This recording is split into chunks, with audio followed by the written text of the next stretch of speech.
Okay. Welcome to Shabbat Service today. Bienvenidos al servicio de Shabbat del día de hoy. We are going to celebrate the Shabbat today with a service. Vamos a celebrar el servicio de Shabbat. We have a full program today. Tenemos un programa completo para el día de hoy. And welcome if you are joining us in person here or through the broadcasting. Bienvenidos, ya sea que esté usted aquí con nosotros en Arca del Remanente Fiel en Victorville o que se una con nosotros a través de la transmisión. The blessings will be to all that are attending this service. It doesn't matter the media. Las bendiciones van a venir a todos los que están presentes o están conectados con el servicio, no importa cuál sea el medio. We are going to start with a prayer. Vamos a comenzar con una oración. And I'm going to ask our Rafael to pray in Spanish for this service, that everything that we do today is according with our Father Yahweh's will. Amén. Vamos a pedirle a nuestro Rafael que por favor haga una oración en español para empezar el servicio y pedir la guianza de su Ruach HaKodesh.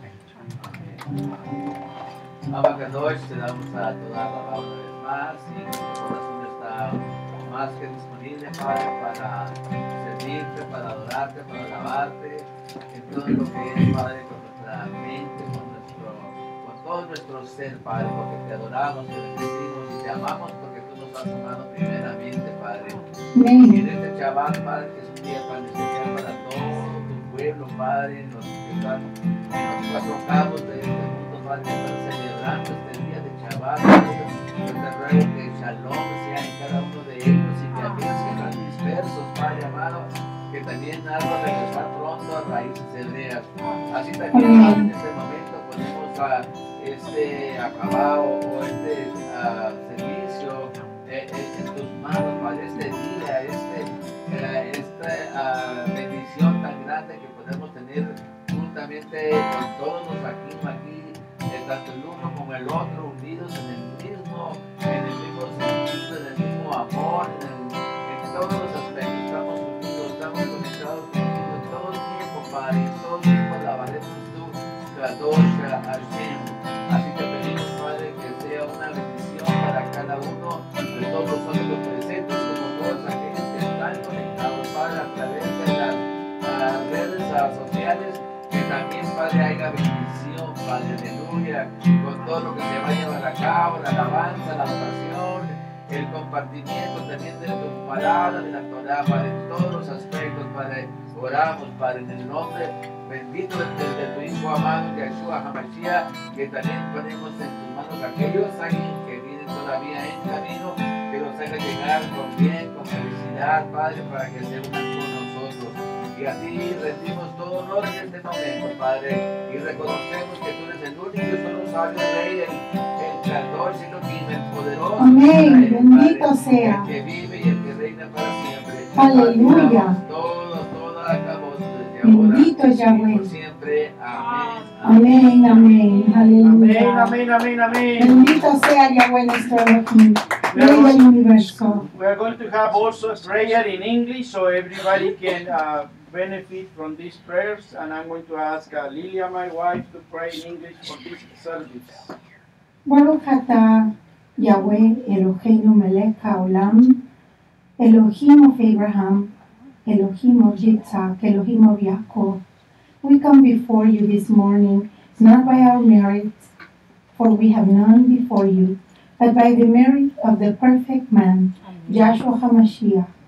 And we come to you, Abba, with a broken heart, with a contrite and humble heart, to ask you to be among us, to lead us and direct us, to guide us in everything that we do, to illuminate our hearts and our minds with your light, your aura, so that we are following you every day, step by step, line by line.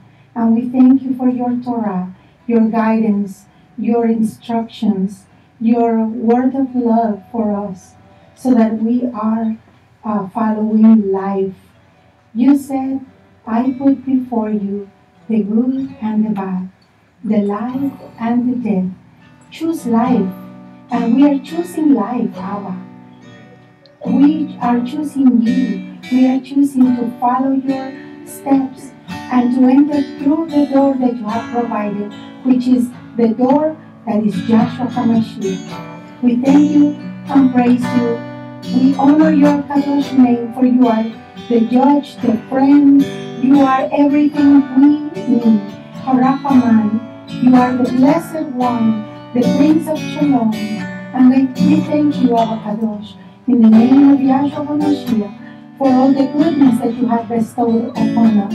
Because today we are alive, we woke up, and we are serving you. What else we can ask? We thank you, we praise you.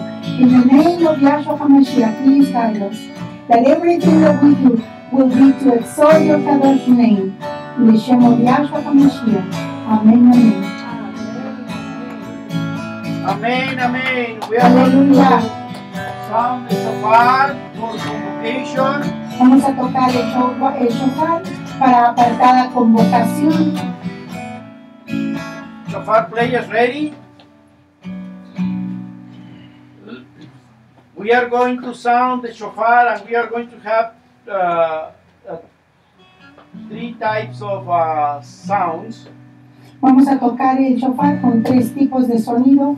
We are going to have the tequila sound, Vamos a tener el sonido de tequila, which means that we are crowning our King, Significa- Yahshua HaMashiach. estamos coronando a nuestro rey Yahshua HaMashiach. Then we are going to have the Shabarim sound. Vamos a tocar después el sonido de Shabarim. That means that we are repenting before our King, Yahshua HaMashiach. Significa que estamos arrepintiéndonos delante de nuestro rey And then we Yahshua are going to HaMashiach. have the sound of teruah, Y después vamos a tener el sonido de teruah, which means that we are waking lo que significa es que estamos despertando and that we are ready to celebrate Shabbat with our King, Yahshua y HaMashiach. que estamos listos para celebrar el Shabbat con nuestro rey Yahshua HaMashiach. Then we are going Por to medio de have su voz. the same sound tequila, it's just a long tequila, Y luego vamos a sonar un sonido de tequila largo o tequila gadol, which is again we are crowning our King. que significa que estamos coronando a nuestro rey. Let's sing the blessing before blowing the shofar. Vamos a decir la bendición antes de sonar el sonido del shofar. All together. Baruch Baruch atah Yahweh Eloheinu melech haolam Asher kireshanu b'mizvotav Hainam Yahshua HaMashiach V'tzivanu lishmoa kol shofar. Tequila.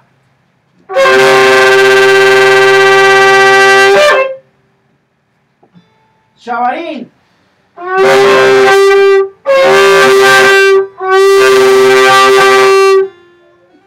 Teruah.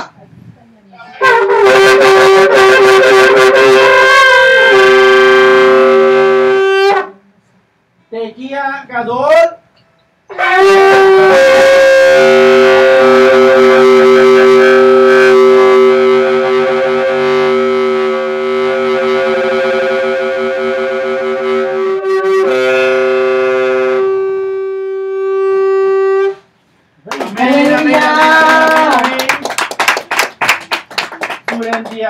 The sound of the Tequila Gadol, we open the ark where we have the Sefer Torah, the 5 books of Moshe. Tenemos el Sefer Torah abierto en este momento, donde se encuentran los 5 libros de Moshe. And we are going to read the 10 Commandments. Vamos a leer las 10 palabras o los 10 mandamientos. Today we are going to do it in Spanish. Esta semana nos toca hacerlo en español. And we are all welcome to join me in reading the 10 Commandments. Están todos invitados para que se unan a cantarlo, a leerlo con nosotros. Aleph, primer mandamiento.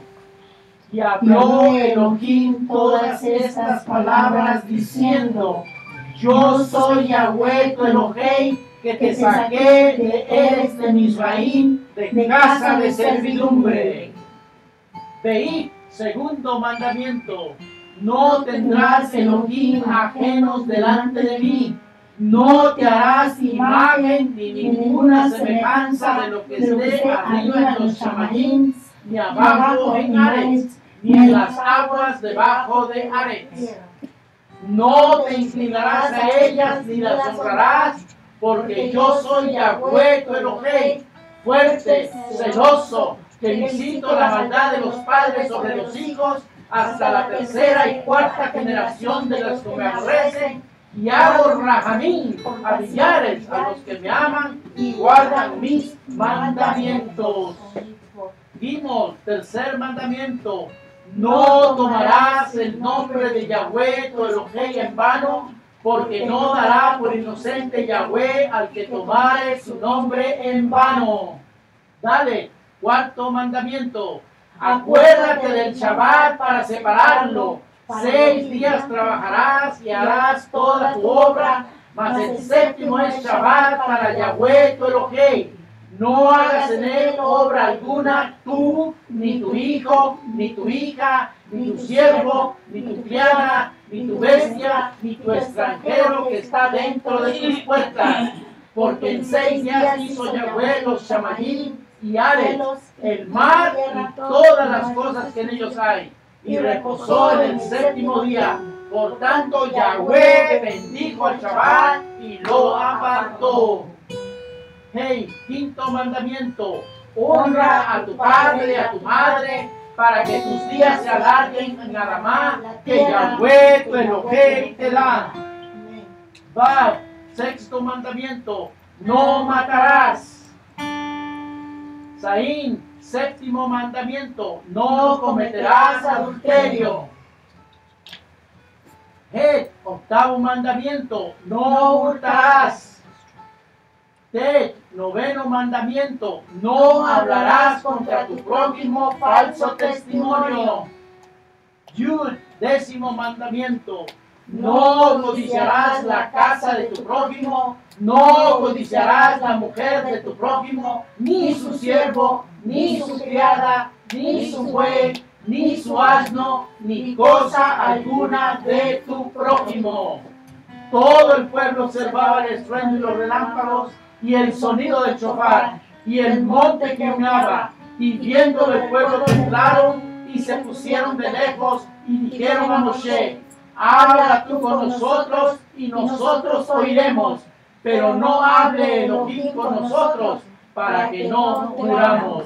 Y Moshe respondió al pueblo: no temáis, porque para probaros vino Elohim y para que su temor esté delante de vosotros, para que no pequéis. Amén, amén, amén.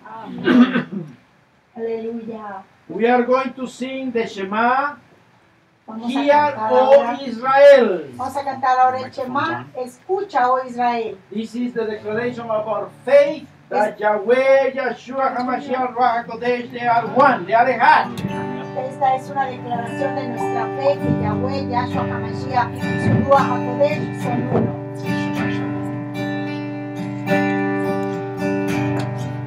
Join us in the singing.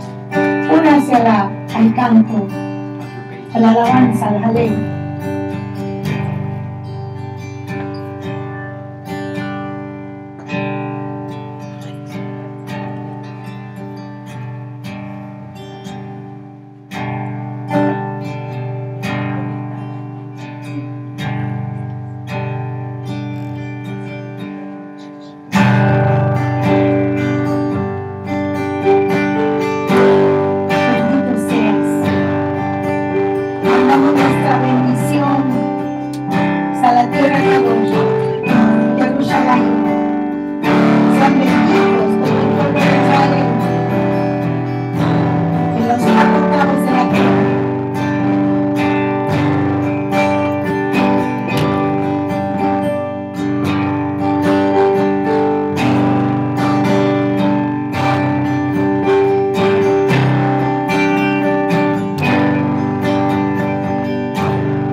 Let's bless our children with the Aaronic blessing.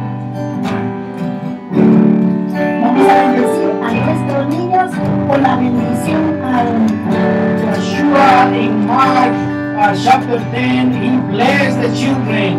Yeshua en Marcos capítulo 10 bendijo a los niños. And he blessed the children with the Aaronic blessing. Let's A los sing niños it. con la bendición arónica. Así como el Padre dijo cómo debemos de bendecir a nuestros hijos. Bendiga y no maldiga. Bendiga a sus hijos para que les vaya bien.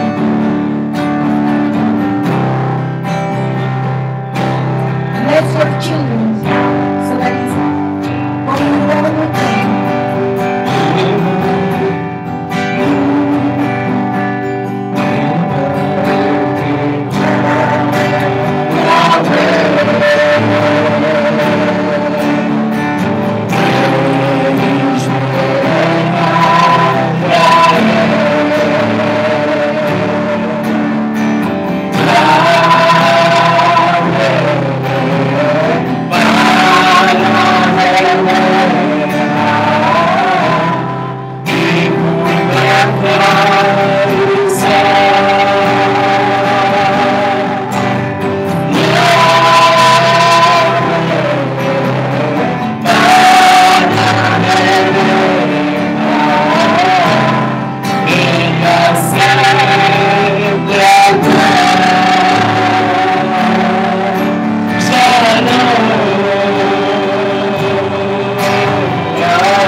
Aleluya.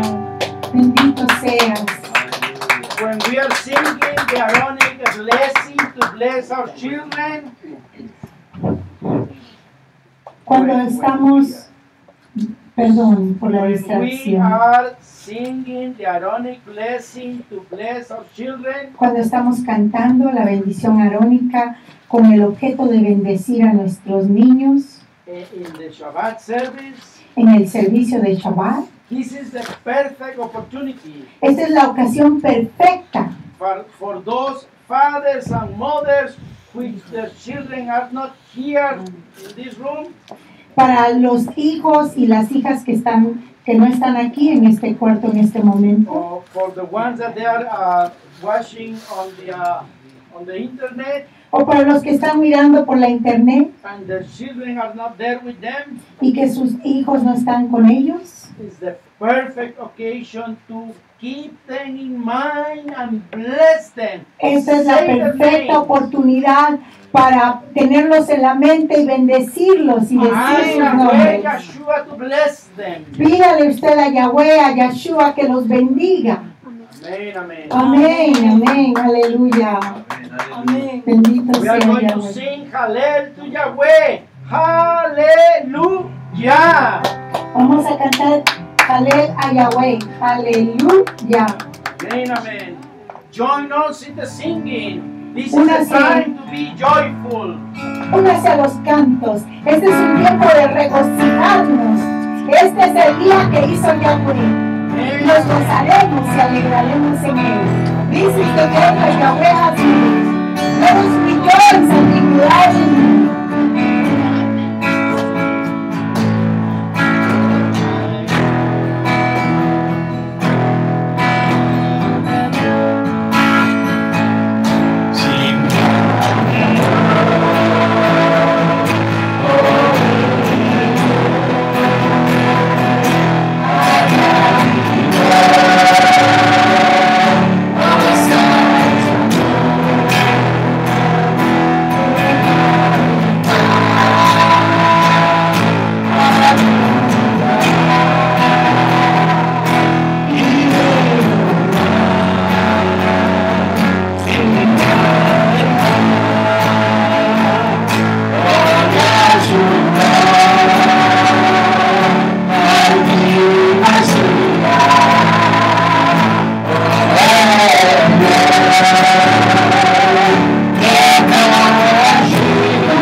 Thank you.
Eres nuestra roca, nuestra fuerza, nuestra bandera, nuestro escudo, nuestro mejor amigo, nuestro abogado y nuestra madre, nuestro padre, cuando no lo tenemos.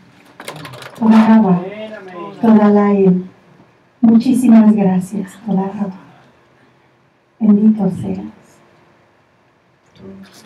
Create in me a clean heart. Crea en mí un corazón limpio y renueva un ruach, un espíritu recto dentro de mí. Aleluya.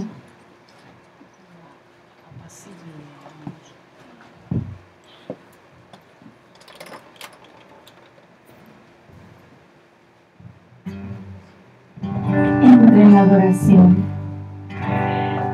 Concéntrese en adorarlo. Dele todo el honor a él.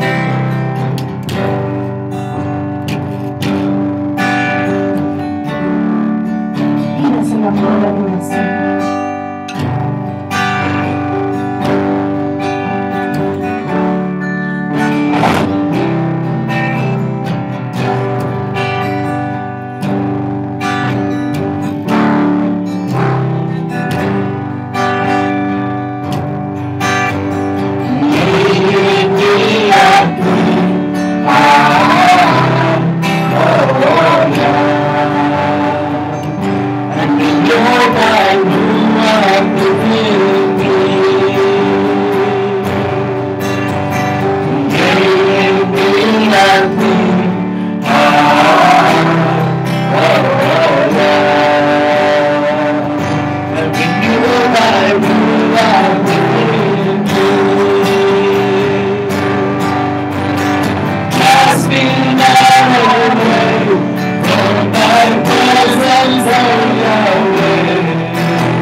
Hallelujah.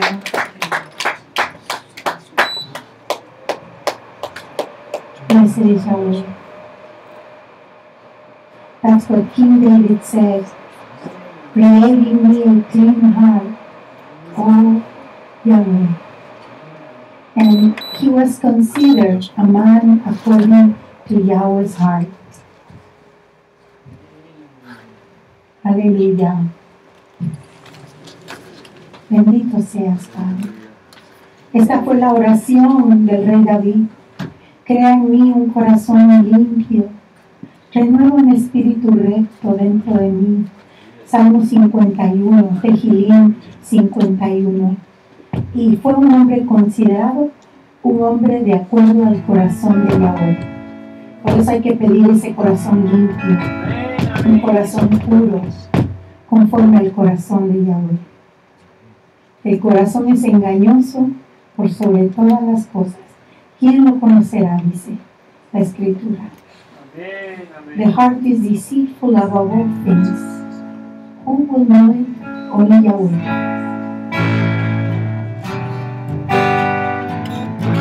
Más valioso que el universo.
Y que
¿Cómo no confiar en ti? Tú que diste tu vida por nosotros. How not to trust in you when you gave your life for us. Thank you, Abba. For in that day, when you put the enemies of Yahweh up under your feet, then you will give the kingdom to Yahweh. Hallelujah. And then you'll submit to Yahweh. Hallelujah. Thank you, thank you, thank you. Welcome again those that they are watching this service live to the broadcasting. Bienvenidos todos los que están viendo este servicio a través de la transmisión en YouTube, en vivo. Nada más marca Arca del Remanente Fiel, Ark of the Faithful Remnant, y va a poder estar con nosotros en el servicio. Welcome to the cities of Chicago. Bienvenido a la ciudad de Chicago, Mexico City, la Ciudad de México, Morelia,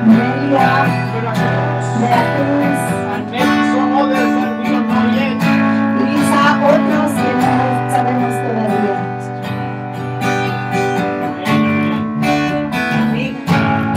En Las Vegas,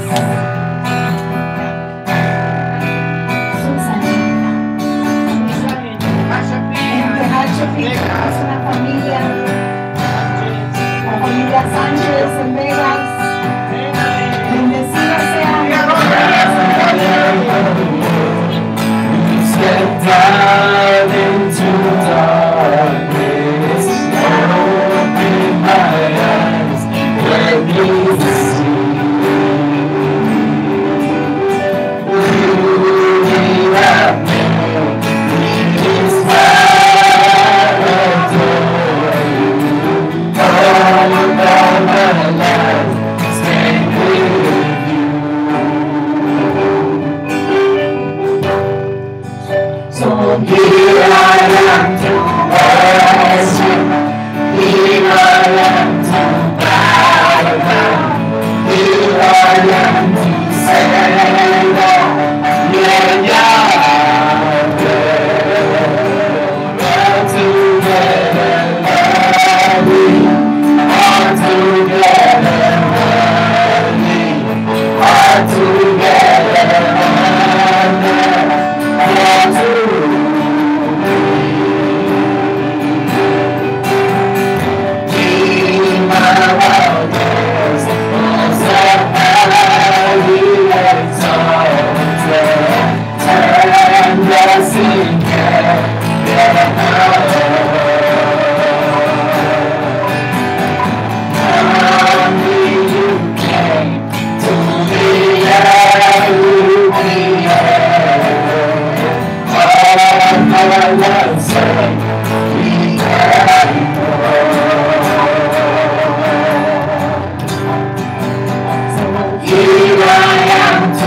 you're Yahweh.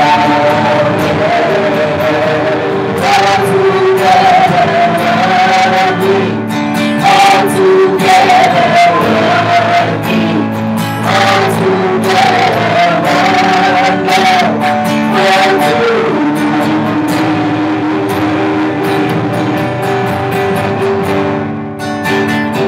together.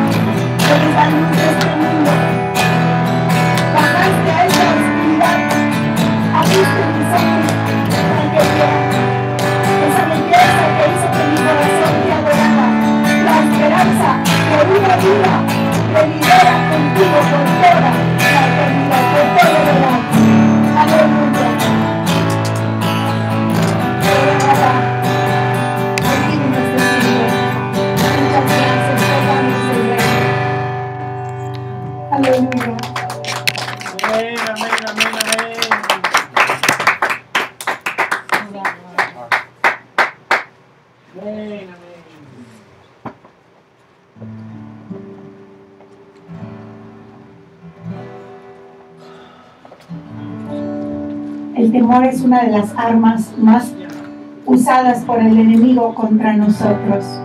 Por eso eso el Padre en innumerables escrituras nos dice, no temas, porque yo estoy contigo. Do not be afraid. Do not be afraid. Amen. Fear is one of the weapons of the enemy that he uses the most against us. So that's why in so many scriptures, Abba Yahweh tells us, do not be afraid. Abba means Father, Daddy, Papito.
Cada vez que ejercemos la justicia, somos fortalecidos.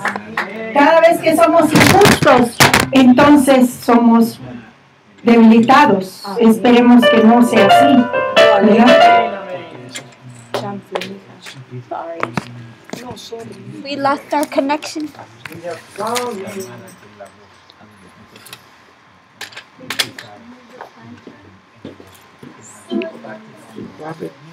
Es que el cable me da, I'm limited on how much I can turn. But it's only only this one. It's only only here. We lost connection completely. Yeah, we lost completely.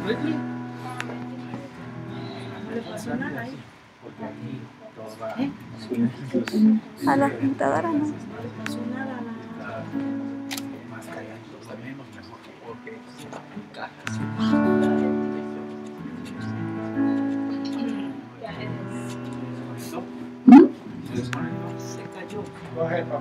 Alex la había salvado una vez, pero otra vez la puso sobre el... What do you mean? Es que We are connecting, so let's keep going. Blessed be Yahweh, our Elohim, King of the universe.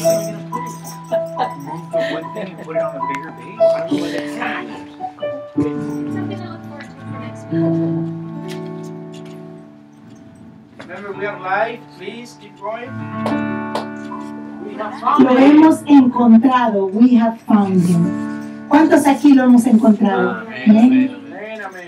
Aleluya.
Es un servicio de raíces hebreas para que pase la voz, si desean pasar la voz a sus amistades, un servicio de raíces hebreas. Y bueno, pues estamos transmitiendo a través de YouTube. Apenas empezamos la semana pasada y pues esperemos que se goce con nosotros. Aleluya. El Rey de Reyes. Aleluya. El Dragón de los Arones.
quien los perseguía, este caballo, el alaba.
Shofar players ready? Alístense los que toquen el shofar, por favor. We are going to play the shofar to close the ark. Vamos a tocar el shofar para cerrar el arca. Enséñale la. De Kia.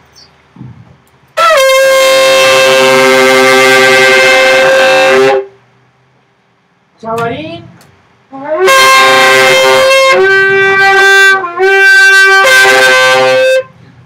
Peruá.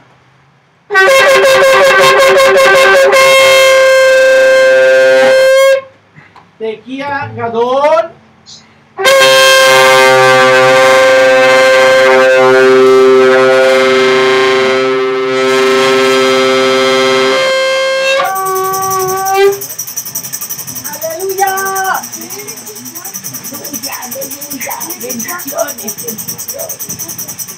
Take your seats. Vamos a tomar nuestros asientos.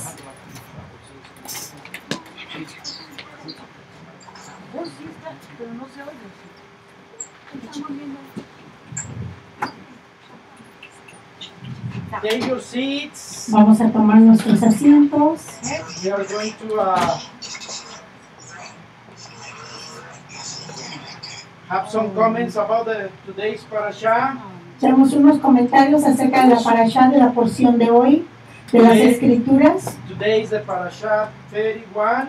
Hoy es la parashá número 31 Emor, y se llama Emor, which means speak, que habla, significa hablar, and is in the book of Vayikra, y está en el libro de Vayikra o de Levíticos, chapter 21, 1 capítulo 21, desde el verso 1 through chapter 24, verse 23. hasta el capítulo 24, verso 3. And I'm going to ask Yanai and Lilia Portilla to make some brief comments. Y voy a pedirle a Yanaí y a Lilia Portilla que haga unos breves comentarios. Yanaí.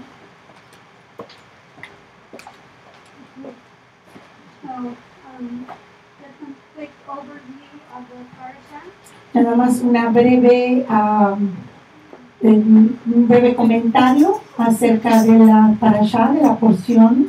So in chapter 21, it begins by saying that the priest, the sons of Aaron, En el capítulo 21 habla acerca de los Cohen, los que sirven en el templo, en el Mishkan, los hijos de Aarón. that they cannot be defiled with the dead body. No se pueden contaminar con un cuerpo que está muerto, un cuerpo de un muerto. And they're not supposed to touch it, something around it. No pueden estar alrededor de ese muerto o pueden tocarlo, tampoco pueden tocarlo.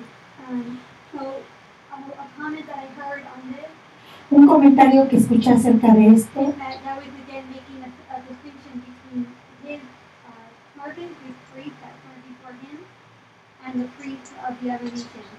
dice que el Padre está haciendo una diferencia, una distinción entre los siervos que le sirven a Él en el templo, en el Mishkan, y los que sirven en los templos paganos.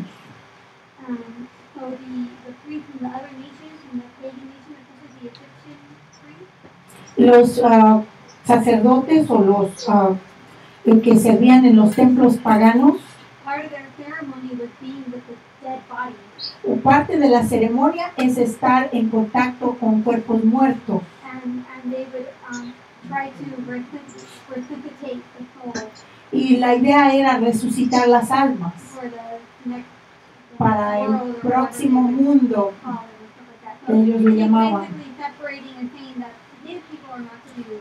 Lo que el Padre está diciendo es, ustedes son consagrados, separados, ustedes no deben hacer eso. And then in the next part, he's dealing with how the priest should be perfect. They shouldn't have any defects. La otra parte que habla es acerca de que los Cohen, los siervos del templo, del Mishkan, no debían tener ningún defecto en sus cuerpos. Por ejemplo, They couldn't have like a broken arm. no podían tener un brazo roto o Yeah, they had different features that had to be. They couldn't have a defect. tenían diferentes o ciertas características en las cuales no podían tener defectos en el cuerpo. Por ejemplo, no podían ser ciegos, no podían ser cojos o mancos, So they mudos. were still part of the family. Todavía eran parte de la They familia, could eat, you know, the meat and everything. comían de la comida de ellos, But they weren't allowed to serve in or to take part in the office. pero no podían servir o tomar parte en el oficio de Cohen. And it's not because they're trying to exclude them. No es porque Yahweh está tratando de excluirlos, So we have to remember that in the Eastern mindset, it's not about the individual. porque recuérdense que en la mentalidad del el Medio Oriente no se trata de un individuo en particular, Right? It's not about the individual, what they represent. sino de lo que ellos representan delante del Right? Padre. So the Kohen, the Levites, together they represent the bride of Mashiach, right? Juntos, el Cohen representan al pueblo, a la novia de Mashiach. Right? They represent the people. And Yahweh's people were supposed to not have any defects. Y la gente de Yahweh no se supone que tenga defectos. So they are a constant reminder to the people that they Ellos- have to strive for that righteousness. Ellos son un constante recordatorio a la gente de que tenemos que luchar por ser justos, por la justicia, Right? To spiritually have no defects. y que espiritualmente no tengamos defectos. And then the next part talks about the appointed times of Yahweh. La siguiente parte son los Moadim o las fiestas de Yahweh, So it Las talks about, citas. and it begins with Shabbat. que comienza con el Shabbat, la primera It cita, goes on to Pesach después Pesach, and Shavuot. luego Shavuot. And this is interesting because on the part about Shavuot at the very end, Y esto es interesante porque en la parte de Shavuot al final it talks about leaving the corners of the field when they're harvested, leave the corners of the field for the people who need. cada vez que ellos levantaban la cosecha tenían que dejar las esquinas de los campos para el pobre, para la viuda. And that we see that actually in practice in the book of Ruth. Vemos eso en práctica en el libro de Ruth. And we see that Ruth is actually one of the people that went and collected from the corners because they were in need for Naomi. Ruth era una de esas personas que actualmente empezó a recoger de esos rincones para poderle llevar a su suegra de comer. And the story takes place in Shavuot, Y la historia toma lugar en Shavuot. which is, and so that verse is right connected with Shavuot. Ese verso está conectado con And Shavuot, then por it tanto. continues with Yom Teruah, Luego continúa con la fiesta o la Moadim, cita de Yom Teruah. Luego viene Yom Kippur and it ends with Sukkot. y luego termina con Sukkot, que es la última fiesta del otoño. And so that's what this parasha is talking about. And then De eso es de lo que está hablando esta parasha. and in the very last chapter, Y en el último capítulo it discusses this incident that happened está hablando de este incidente que pasa, about a man who blasphemed the name of Yahweh. de un hombre que blasfema el nombre de Yahweh. And so they consult Yahweh, what should we do? Consultan a Yahweh acerca de lo que deben hacer And eventually put to death. y eventualmente lo matan.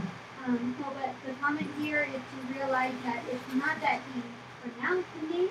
It's that he El comentario no es de que pronunció el nombre, sino que blasfemó el nombre. And the commentators usually say that he was talking disrespectfully or saying bad things about the bread that they would put in the Mishkan.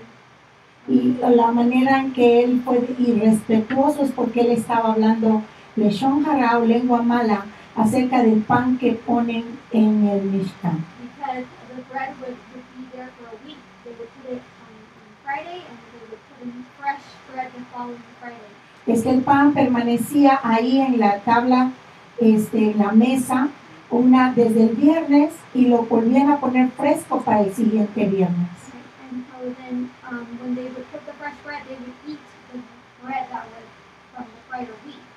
Cuando ponían el pan fresco, comían el pan que acababan de sacar, que estaba de una semana ya hecho.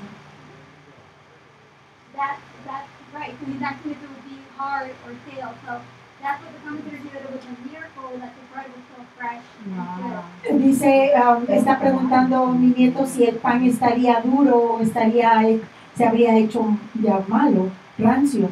Pero sin embargo dicen que los comentaristas o los sabios que era un milagro que el pan no se hacía viejo, no se hacía feo, como si estuviera fresco todavía, recién hecho. They believe, because it's connected right to that verse, they believe that he said, oh, he gets old bread or something like that. He blasphemed the name, and that's why that happened. Dice que por eso es que dice la escritura que por su bondad no hemos sido consumidos, ¿verdad? Porque esa persona dijo una cosa muy, muy fea, y cuántas veces, ¿verdad?, oímos comentarios decir, ¿por qué Yahweh hizo esto o por qué hizo lo otro? Cuando nosotros somos el barro y él es el alfarero y sabe lo que hace con cada uno.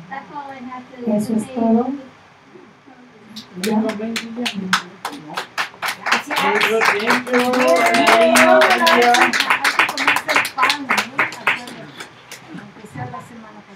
So now we are going to read the parasha in 2 groups. Vamos a leer la parasha en 2 grupos. El grupo de inglés se va a quedar en este cuarto. And the Spanish people inside the house. Y los de español nos vamos a ir dentro de la casa. And you take care of the live broadcasting. Los que están viendo en español van a tener que ir a Facebook, ¿verdad, Yanaí? ¿Puedes explicar? For the Spanish group, we're going to try to get you onto the YouTube, to Facebook Live. So if you want to go to the Facebook, to my mom's Facebook page, Lolia Portilla, and you can hear that in Spanish. Para español, si quieren ir a Facebook y buscar a mi mamá en línea, ahí van a tener el estudio en español. And the English speaking, we're going to take a quick 3-minute break, and then we'll be right back for the Torah reading.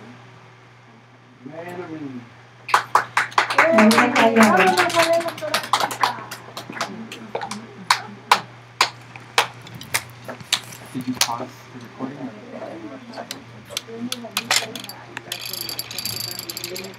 Okay. I think that paused. Aquí estamos saludando. Yeah. Okay. Are you guys gonna have merchandise? Pinky? Are you guys gonna have merchandise? Like merch and stuff? No, baby. No, you're not gonna have like a picture at the end. Make sure to subscribe. No. And smash that like button. No, Bobby, we're not gonna be Esta YouTube. conexión la vas a seguir necesitando, sí, ¿verdad? Yeah. Okay. David, bring me a little tray, love, please. Tray. A tray to, the tray to eat. Un tray de esos donde comemos.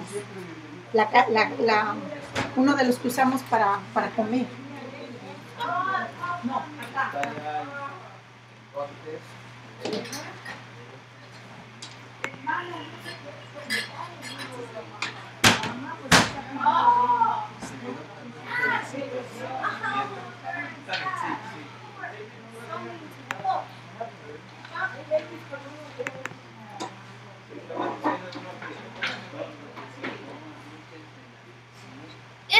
has to work. Put A it ver on. cómo está ese, mija. I need a flat We one. got baby. one just in case. Just put it on. Just put it on. Si no, aquí No, está la that's it's gonna fall through the thing. Oh. You guys should have merchandise. Sí, yo pienso que el próximo paso es Subscribe and smash that like button. Oh, sí, sí. Y de esa manera, Okay, cuando I'm gonna go get my present now, okay? I'm gonna go show my dad, okay? Thank you. Finally. I'm gonna go get it. You didn't even like it. I'm kidding. But it's just, You didn't even like it. I was kidding. Pinky, we see you. Huh? We see you. Okay.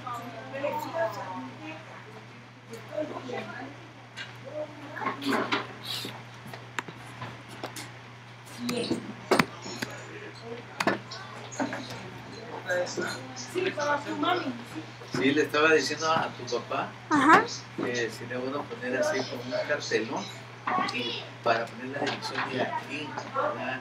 La que quila y para que la gente cuando esté viendo, hay una que un poquito ahí, ¿verdad? Yeah. Sería bueno, es una manera de también de dar a conocer, ¿verdad? Sí, sí, cierto. O también así, o estás en vivo. No, Ah, espero que no. o una, Según yo lo pago. Like a un cardboard, también, ¿verdad? Que ponga ahí el nombre de la dirección y el teléfono, así que de repente.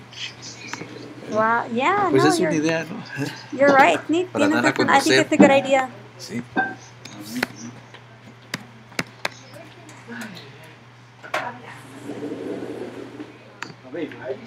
Hello, come on in.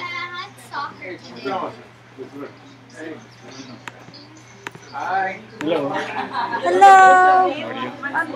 Thank you. No, ya empezamos, estamos leyendo la Torah. Empezamos a las 9. Hola, Shabbat Shalom.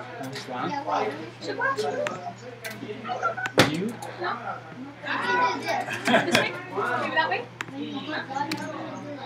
No, besitos. Hello. Ay, qué lindo. ¿Cómo está la familia? Ah, qué bueno, adelante, pásale. Bienvenido.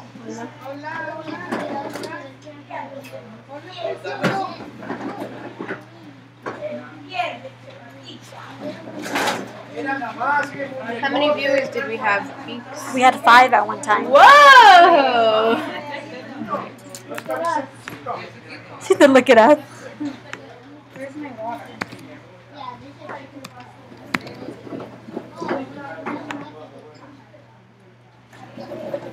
You have to face it towards the band.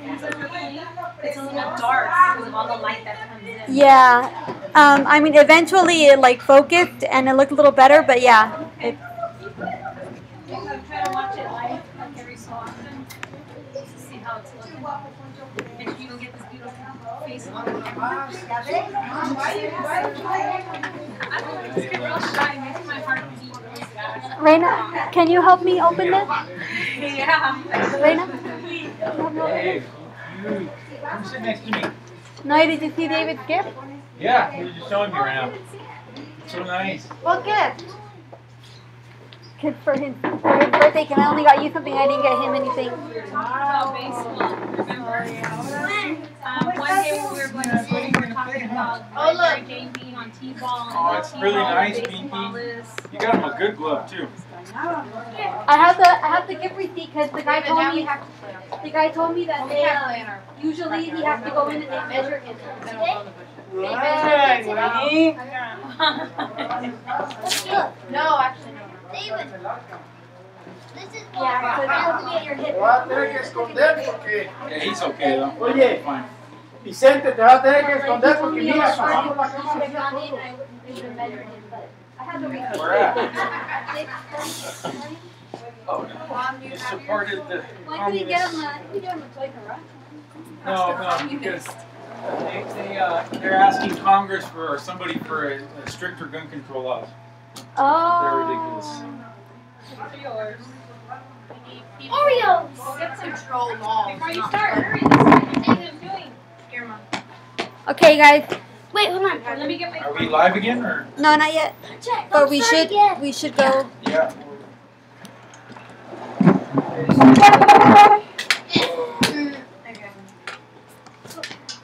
Sorry. Go ahead.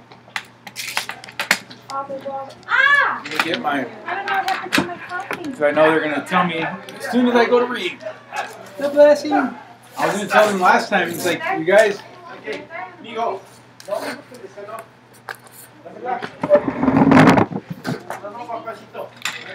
If I ever forget to do the blessing, please don't everyone correct me like 10 I don't times try to correct you. I just in the try middle to. of the thing, you know. Like, oh, blessing, just blessing, but everyone. Vas a agradecer. Cuando seas grande vas a decir, hermano no es. I never made it a big deal about when anybody, so I always correct you. I just try to remind you because I'm trying to have support for my husband. Can you help me get on Facebook Live, please? To be honest. Honestly, I've never done it.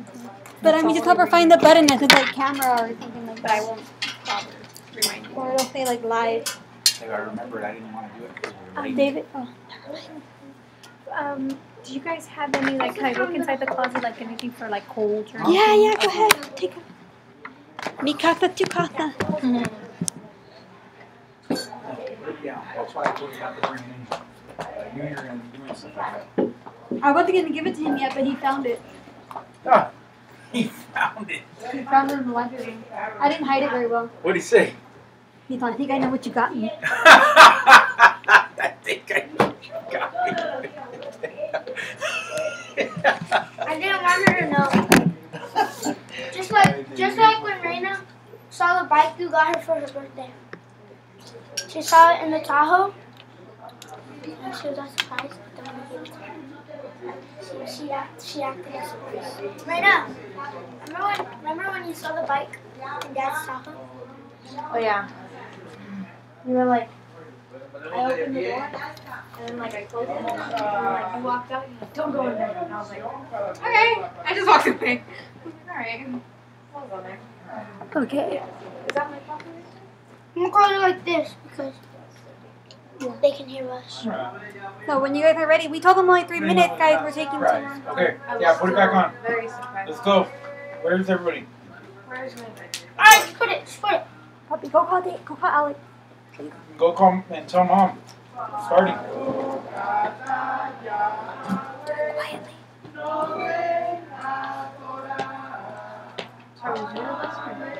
Do you think I should return it and go somewhere else? No. There's a protection plan on the glove. Oh, great. Oh yes. I don't know if the glove is the right size for him, but... No, it is. Perfect. Thank you so much. Yeah, I told them like they're helping me out, but I would not have known. There's a whole wall of gloves. Gloves and that. Yeah, that's a nice glove. Very nice. They say have people that know what they're doing. It's a decent bat. It's light. There's a lighter one, but it was like 10 minutes. Yeah, there's how much? That was like 50.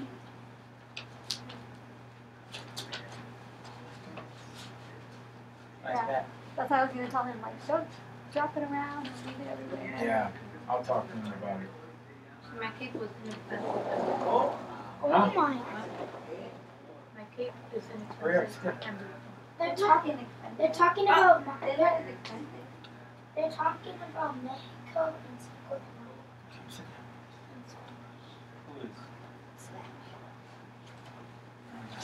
Well, they're finished now. David, I figured out how to do a lot Dad, of careful. What? The cord. Oh. Well, it's taped. Go ahead.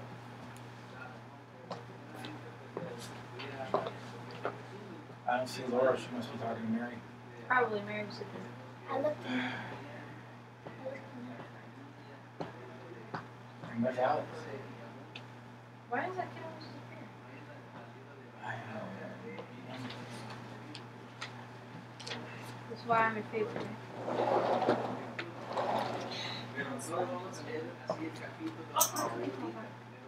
This is what I'm thinking.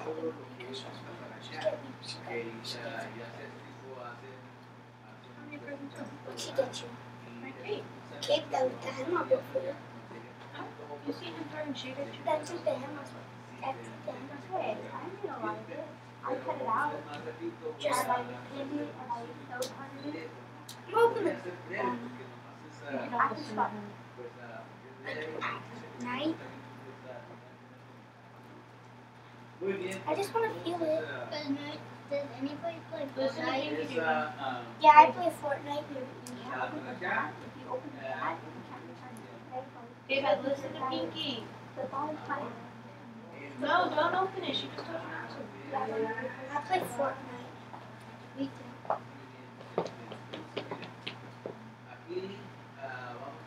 Can you do that, guys? Leyes de la parasha anterior que leí Raise your hand introdujo el if somebody. discurso de que toda nación debe aspirar PS4. a la jerarquía. I play on Ahora, PS4 debe too. I mean, my dad. I play on my dad's PS4. I play on my Your sister? para que ustedes capten la lectura, ¿no? David, bring my notebook, please, with the blessing on it. You almost made me drop Get this. it in your mouth. This one? Yes, please. Okay, you guys are ready? Where's the book? Okay, let's go.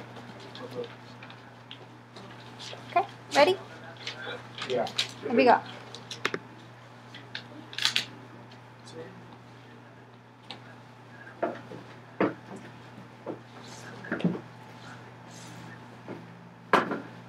Uh-oh. Evan. I think it included it. Getting broadcast.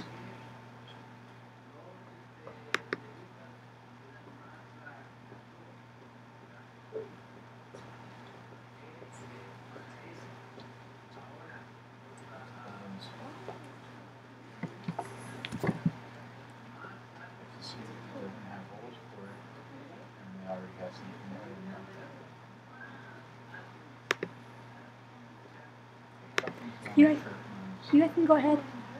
No, you guys can go ahead. All right, we're going to start with the blessing for the reading. We're going to start with the blessing for the reading. Baruch Yahweh Hambora, Baruch Yahweh Hambora lo Hambaed, Baruch Ata Yahweh Eloheinu melech haolam, Asher bakarvanu mekohanim, venatalanu et Torato, Baruch Ata Yahweh Noten HaTorah. Amen.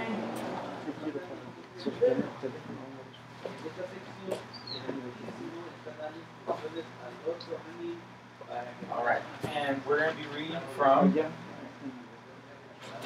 Vayikra 12:1 to 13:59. Only one chapter? Vayikra, or Leviticus 12:1 to 13:59. En el resumen de los versos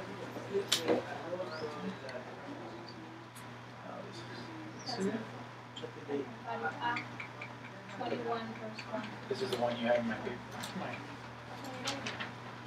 That one is the one I wrote? What's This the date? one?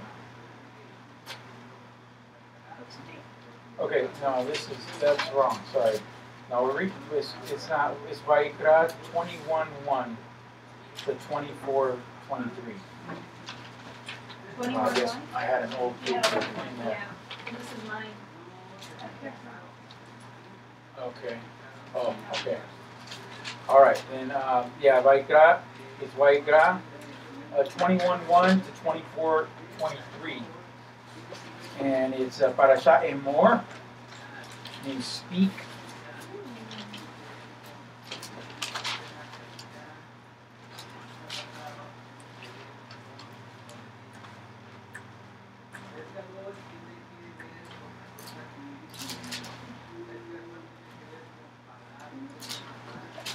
Okay, and we're going to start right away because we're already a little bit behind. We apologize to those that are viewing. We just started broadcasting, and so we're still trying to work everything out here and get everything more fluid and have everything more organized. But we'll get there. All right, so Vaikra 21:1 through 24:23, Parashat Emor, and it says, "And Yahweh spoke to Moshe, speak to the priests, the sons of Aharon, and say to them, no one is to be defiled from the dead among his people, except for his relatives who are nearest to him, for his mother, and for his father, and for his son, and for his daughter, and for his brother, and for his maiden sister who is near to him, who had no husband. For her he is defiled. A leader does not defile himself among his people to profane himself. They do not make any bald place on their heads, and they do not shave the corners of their beard, and they do not make a cutting in the flesh. They are set apart to Yahweh, to Elohim, and do not profane the name of their Elohim. For they bring the offerings of Yahweh made by fire, and the bread of their Elohim, and shall be set apart. 7. They do not take a woman who is a whore or a defiled woman, and they do not take a woman put away from her husband, for he is set apart to his Elohim. And you shall set him apart, for he brings the bread of your Elohim, he is set apart to you. For I, Yahweh, setting you apart,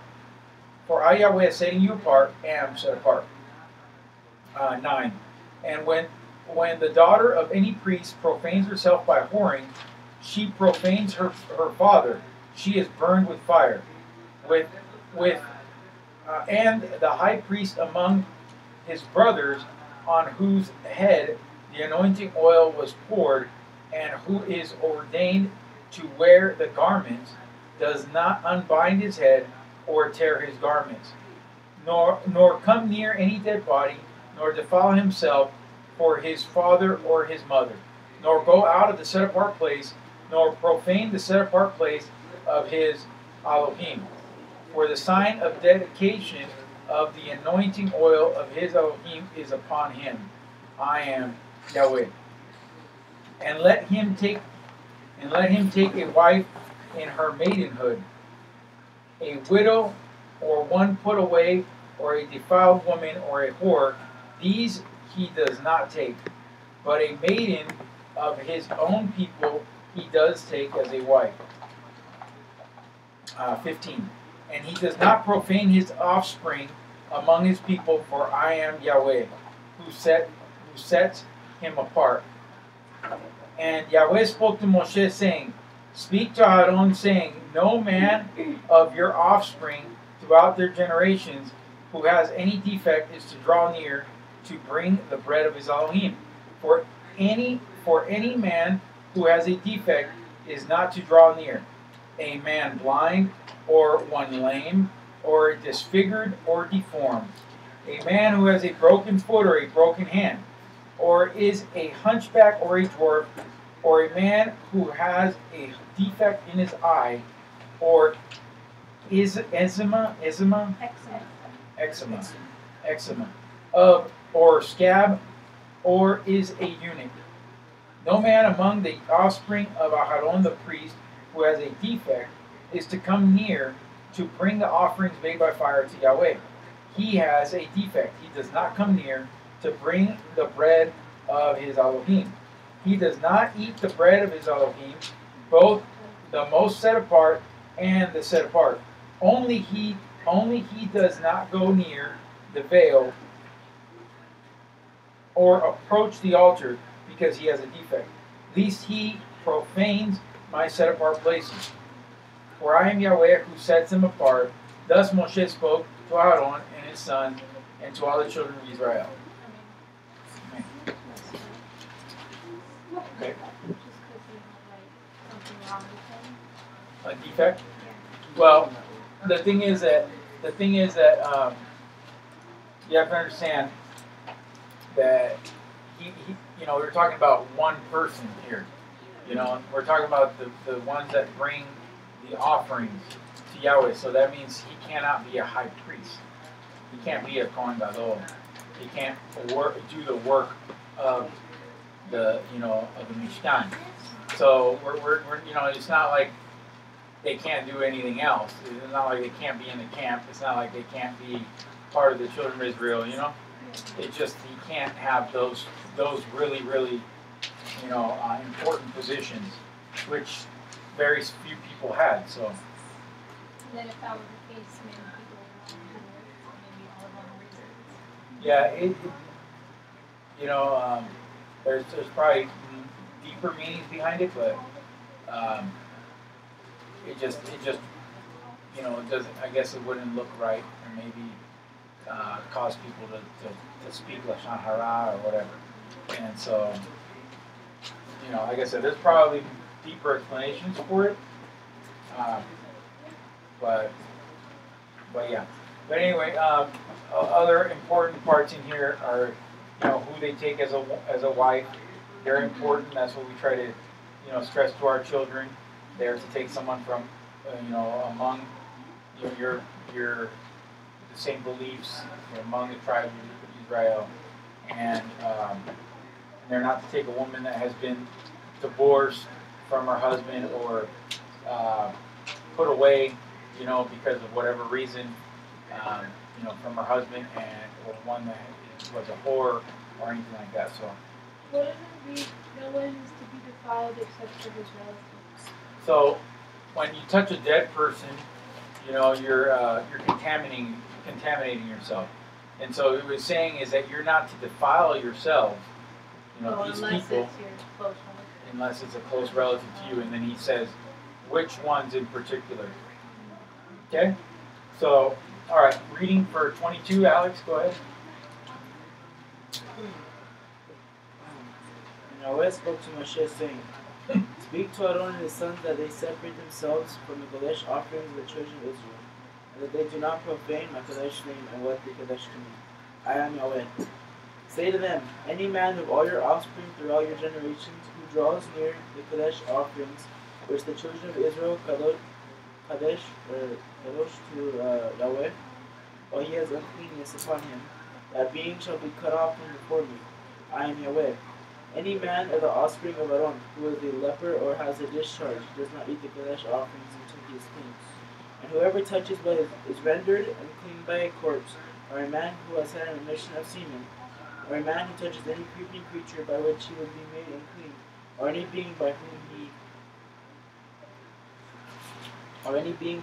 he would become unclean, even any of his uncleanness. The being who has touched it shall be unclean until evening, and does not eat the Kodesh offerings, but shall bathe his body in water. And when the sun goes down, he shall be clean, and afterward eat the Kodesh offering, because it is his food. He does not eat that which dies or is torn by beasts. Becoming unclean by it, I am Yahweh. And they shall guard my charge, lest they bear sin for it, and die thereby when they profane it. I, Yahweh, kadosh them. And no stranger eats the Kodesh offering. A sojourner with a Kohen or a hired servant does not eat the Kodesh offering. When the Kohen buys a being with his silver, he eats of it. And one who was born in his house eats his food. And when a Kohen's daughter is married to a stranger, she does not eat of the Kodesh offerings. But when a Kohen's daughter is a widow or put away and has no child, and has returned to her father's house as in her youth, she eats her father's food, but no stranger eats of it. And when a man eats the Kodesh offerings by mistake, then he shall give a Kodesh offering to the Kohen and add 1/5 to it. 15. And do not profane the Kodesh offerings of the children of Israel which they lift up to Yahweh, or allow them to bear the wickedness of trespass when they eat their Kodesh offerings, for I am Yahweh who kadosh them. And Yahweh spoke to Moshe, saying, Speak to Aaron and his sons and to all the children of Israel, and say to them, any man of the house of Israel on the house of Israel or of the strangers in Israel, who brings his offering for any of his vows or for any of his voluntary offerings, which they bring to Yahweh as a burnt offering. For your acceptance is a male, a perfect one from the cattle, from the sheep, or from the goats. Whatever has a defect, you do not bring, for it is not acceptable for you. And when a man brings a peace offering to Yahweh to complete a vote or a voluntary offering from the cattle or the sheep, it is to be perfect, to be accepted. Let there be no defect in it. Those blind or broken or having a cut or having unclear ulcer or eczema or scabs, you do not bring to Yahweh, and make an offering by fire of them on the altar to Yahweh. As for a bull or a lamb that has any limb deformed or dwarfed, you do not prepare as a voluntary offering, but for a vow it is not accepted. 24. Do not bring to Yahweh what is bruised or crushed or torn or cut, nor do it in your land. And from the son of a stranger's hand you do not bring any of these as the bread of your Elohim, for their corruption is in them, and defects are in them. They are not acceptable for you. And Yahweh spoke to Moshe, saying, when a bull or a sheep or a goat is born, it shall be 7 days with its mother. And from the 8th day and thereafter it is acceptable as an offering made by fire to Yahweh. But do not slaughter a cow or a sheep and its young on the same day. And when you bring a slaughtering of thanksgiving to Yahweh, bring it for your acceptance. It is eaten that same day, leave none of it till morning. I am Yahweh. And you shall guard my commands and do them. I am Yahweh. And do not profane my Kodesh name, and I shall be Kodesh among the children of Israel. I am Yahweh who Kodesh you, who brought you out of the land of Mitzrayim to be your Elohim. I am Yahweh. All right, thank you. So we have, again, now the offerings that are being brought, they also can have no defect. We've known about that. It just makes perfect sense. Why would you bring Yahweh something that's messed up? That's not the way to show appreciation or thanks. It's kind of like Cain and Abel. Yeah, like Cain and Abel. Cain, we don't. It doesn't say exactly, like specifically what was wrong with what he brought. I think it does say that he just brought what was of the land. What we're talking about.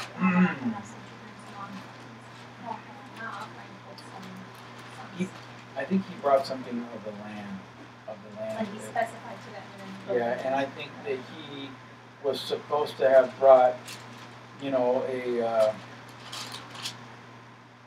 bull or a lamb, I think, And let's see. And it came to be in the course of time that Cain brought an offering of the fruit of the ground to Yahweh. And Abel also brought the firstborn of his flock and their fat. And Yahweh looked to Abel and his offering, but did not look to Cain and his offering. And Cain was very wroth, and his face fell.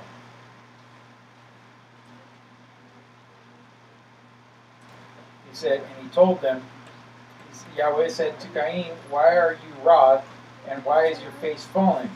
If you do well, is there not acceptance? And if you do not do well, sin is crouching at the door, and its desire is for you, but you should master it. And that's a very interesting verse that I think nobody ever really talks about, But it says if you do well, isn't there acceptance? And if you don't, then sin is always there. And it's just waiting for you. It wants you.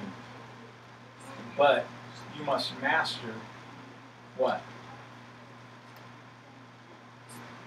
What should you master?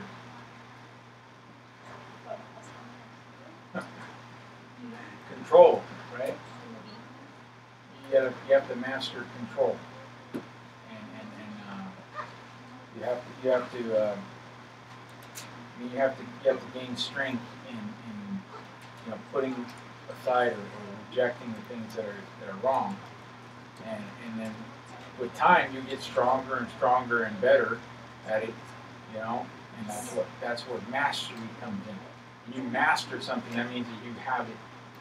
You know every aspect of it all the way around, and you can do anything associated with that thing. When we talk about mastering something, usually we talk about mastering a skill. Like playing an instrument. You have absolute mastery of an instrument. You are, there's nothing that you can't do on that instrument. So, speaking of about mastering sin means that you were able to, like Yeshua, mastered sin. He was not affected by sin in any way. There wasn't a sin that was thrown at him that he wasn't able to overcome. You understand? Because he was tempted, and he was tempted and tried in every way that we ever would be. So, and he mastered everyone. So, I think that's interesting. That verse right there, verse 4-7 of Bereshit or Genesis. All right. So, anybody have any other comments or questions you want to talk about on that?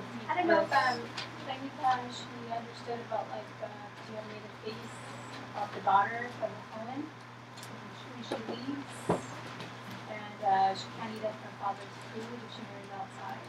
I was just Or reading back because I was reading fast, so I got lost. Okay. So I had to go back and reread it. Okay, are you good, or You want to sit right here, Alex?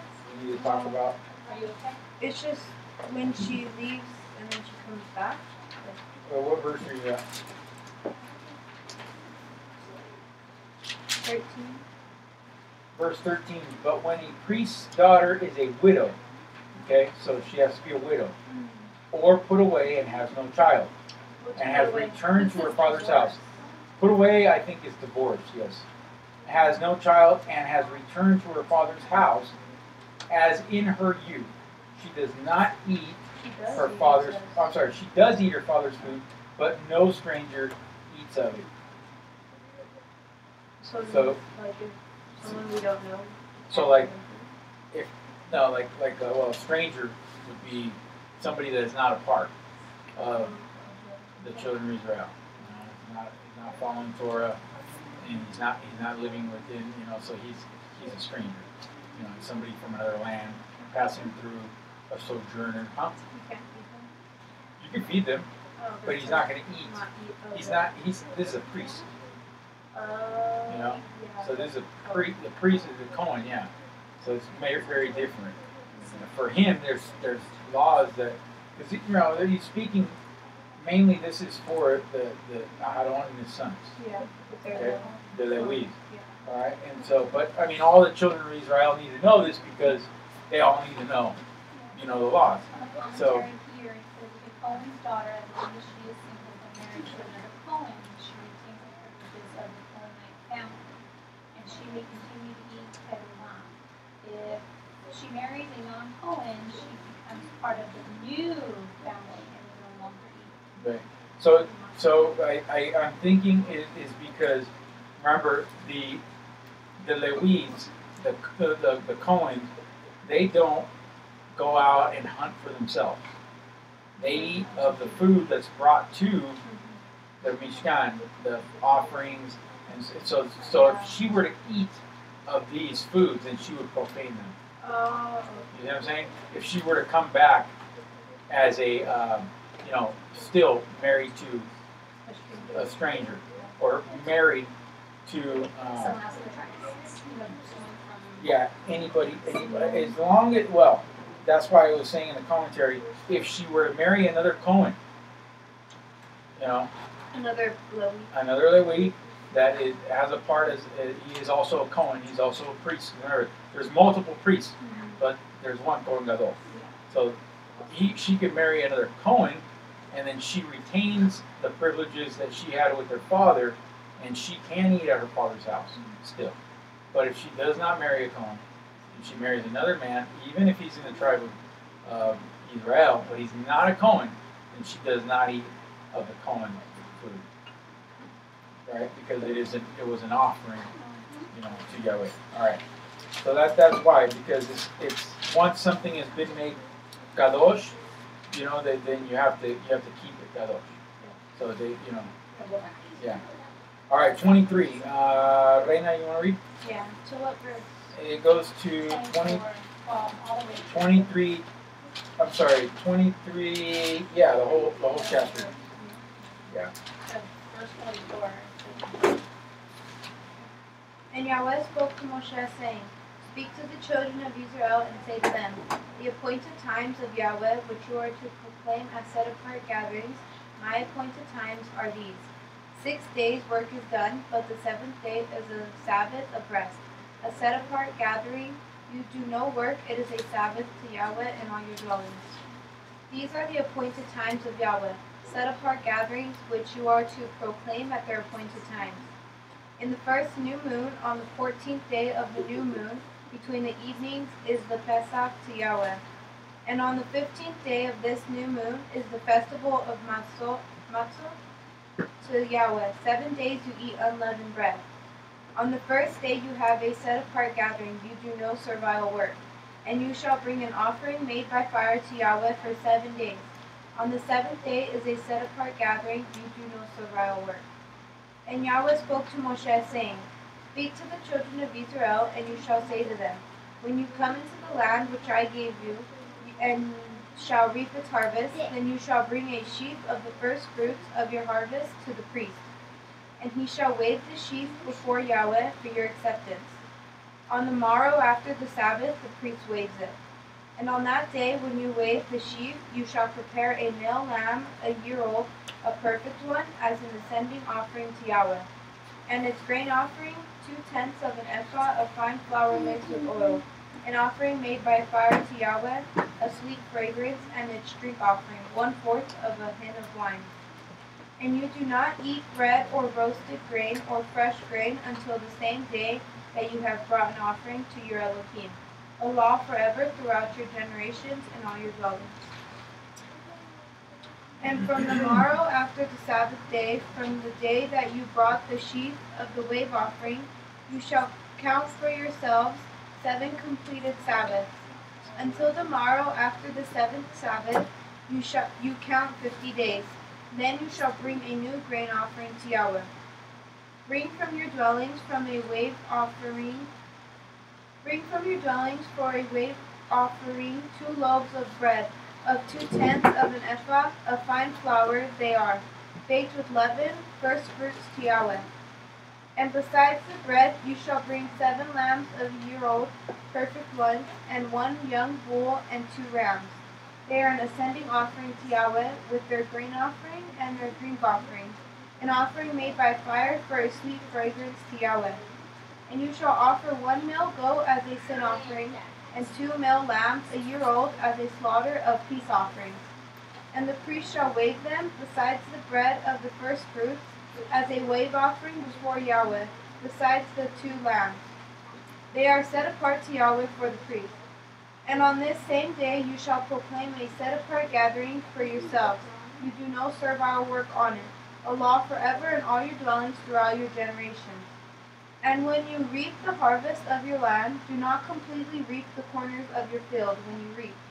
And do not gather any gleaning from your harvest. Leave them for the poor and for the stranger. I am Yahweh, your Elohim. And Yahweh spoke to Moshe, saying, Speak to the children of Israel, saying, In the 7th new moon, on the first day of the new moon, you have a rest, a remembrance of Teruah, a set-apart gathering. You do no servile work, and you shall bring an offering made by fire to Yahweh. And Yahweh spoke to Moshe, saying, On the 10th day of this 7th new moon is Yom HaKippurim. Yom HaKippurim. It shall be a set-apart gathering for you, and you shall afflict your beings, and shall bring an offering made by fire to Yahweh. And you do no work on that same day, for it is Yom Kippurim, to make atonement for you before Yahweh your Elohim. For any being who is not afflicted on that same day, he shall be cut off from his people. And any being who does any work on that same day, that being I shall destroy from the midst of his people. You do no work, a law forever throughout your generations and all of your dwellings. It is a Sabbath of rest to you, and you shall afflict your beings. On the 9th day of the new moon at evening, from evening to evening, you observe your Sabbath. And Yahweh spoke to Moshe, saying, Speak to the children of Israel, saying, On the 15th day of this 7th new moon is the festival of Sukkot, for 7 days to Yahweh. On the first day is a set-apart gathering, you do no servile work. For 7 days you bring an offering made by fire to Yahweh. On the 8th day there shall be a set-apart gathering for you, and you shall bring an offering made by fire to Yahweh. It is a closing festival. You do no servile work.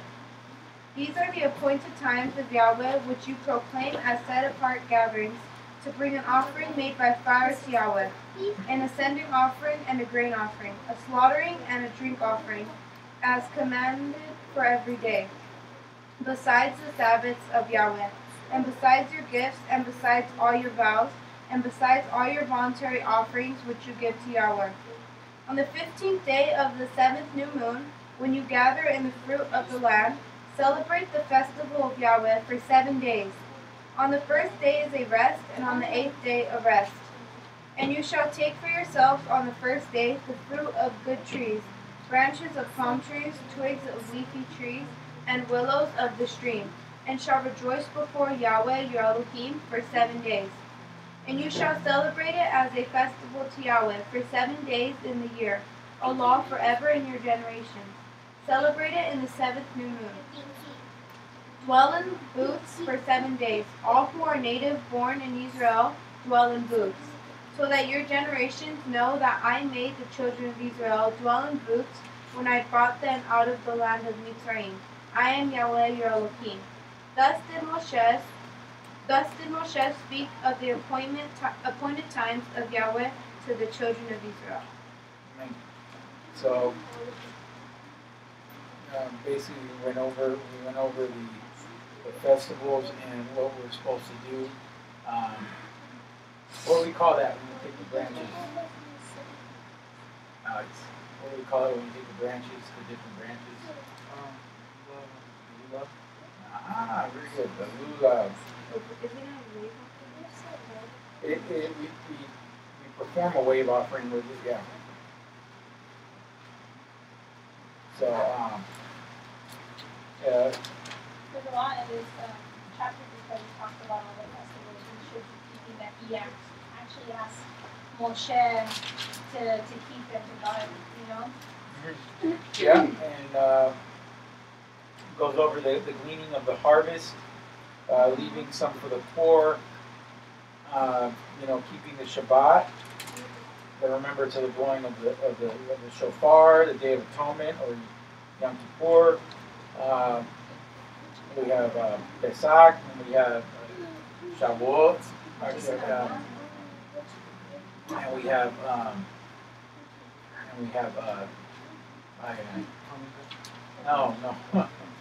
no, the one we just started, Sukkot. Okay, so yeah, Rosh Hashanah is the same day as Yom Teruah, but some call it Rosh Hashanah, some call it Yom Teruah. We're just going to go with whatever it says here because, yeah. But anyway, so is there any questions on that or anything you'd like to comment about? There was a lot there.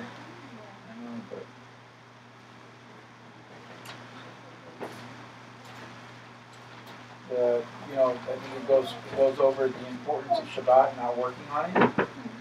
Not working on Shabbat, that's a big one. So, if you can do that today,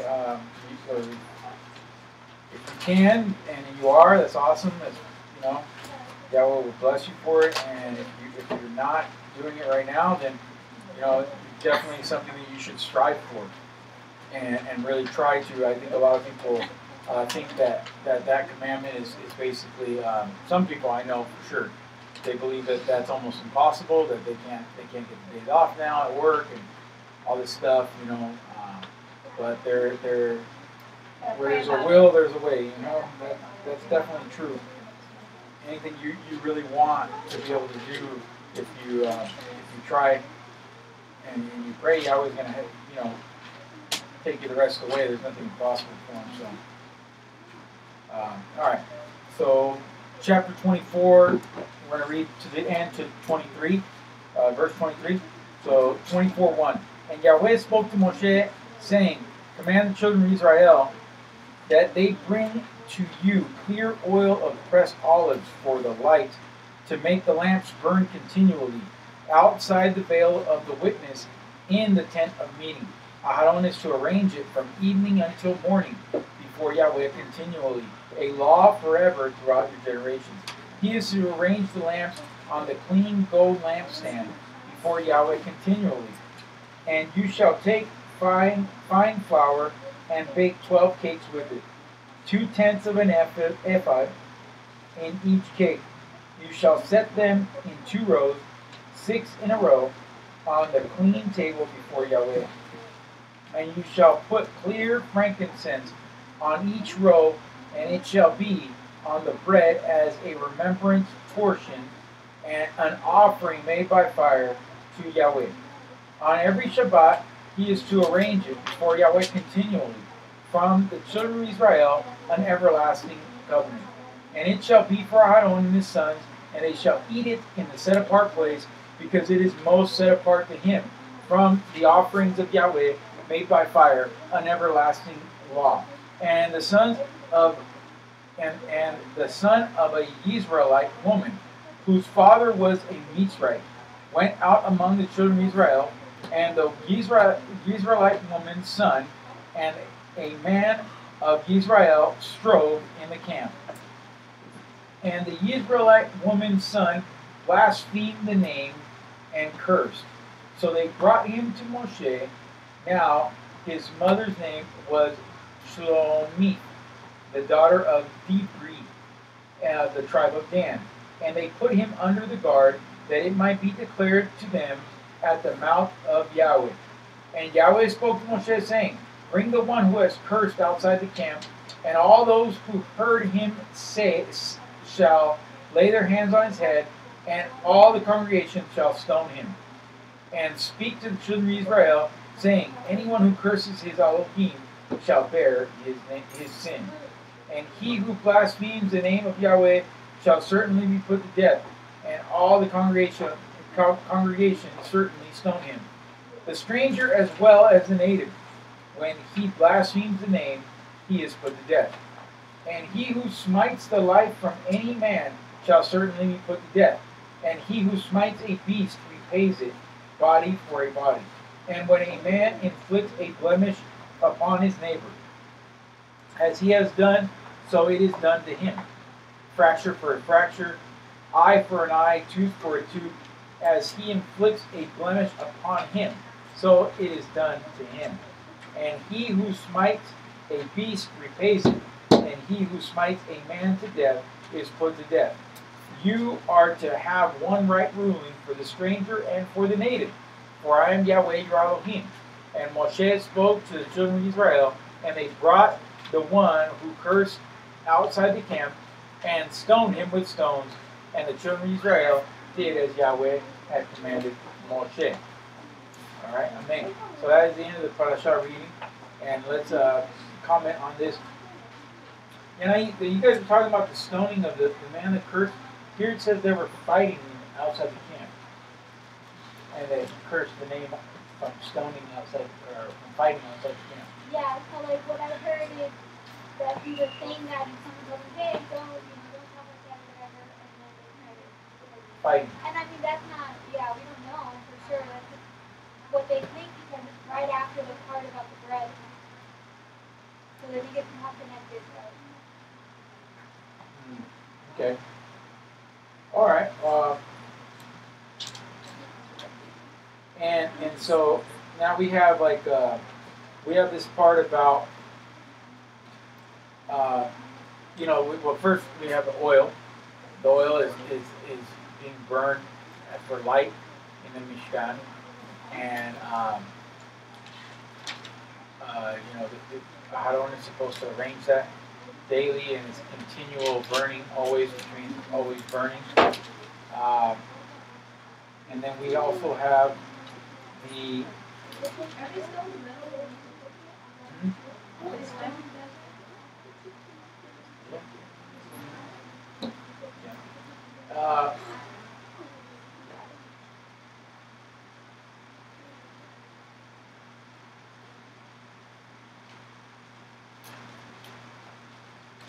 we talk about the someone that kills somebody else by hitting them, smites them, either hits them or something, or with with a weapon, that he is put to death. You just can't go around killing people for no reason. So isn't it torture actually? Huh? Yeah. People get upset and fight and things happen, So, I mean, they're not supposed to. But that, well, yeah, they are. They should be. They should be. But, yeah, things happen. So, and the same with, like, if someone inflicts a blemish on somebody, and so it's done to him, a fracture for a fracture, an eye for an eye, tooth for a tooth, and then we see this in the Brit Hadashah, and we see Yeshua talking about this. Why does it say that? Right, so this isn't vengeance, because vengeance is something like someone did something to you, and and they're whenever it happened, whenever they do that to you, and now you're planning on going back and doing something to them for vengeance. That's vengeance, So this isn't vengeance. This is making something right. Someone does something to you, whether they did it on purpose or purposefully, or purposely or not, and by accident, then then justice has to be made. So this is what that's about, is making justice, because it's not right for someone to put like a permanent scar on your face and then they say sorry. That's not the way it works. Like sorry doesn't do anything. Unfortunately, that's what we learn. Like in this day and time and in this culture, people just sorry. But no, it's like hey, you have to. I don't know why I can't remember the word, but what is the word for when you make something right? There's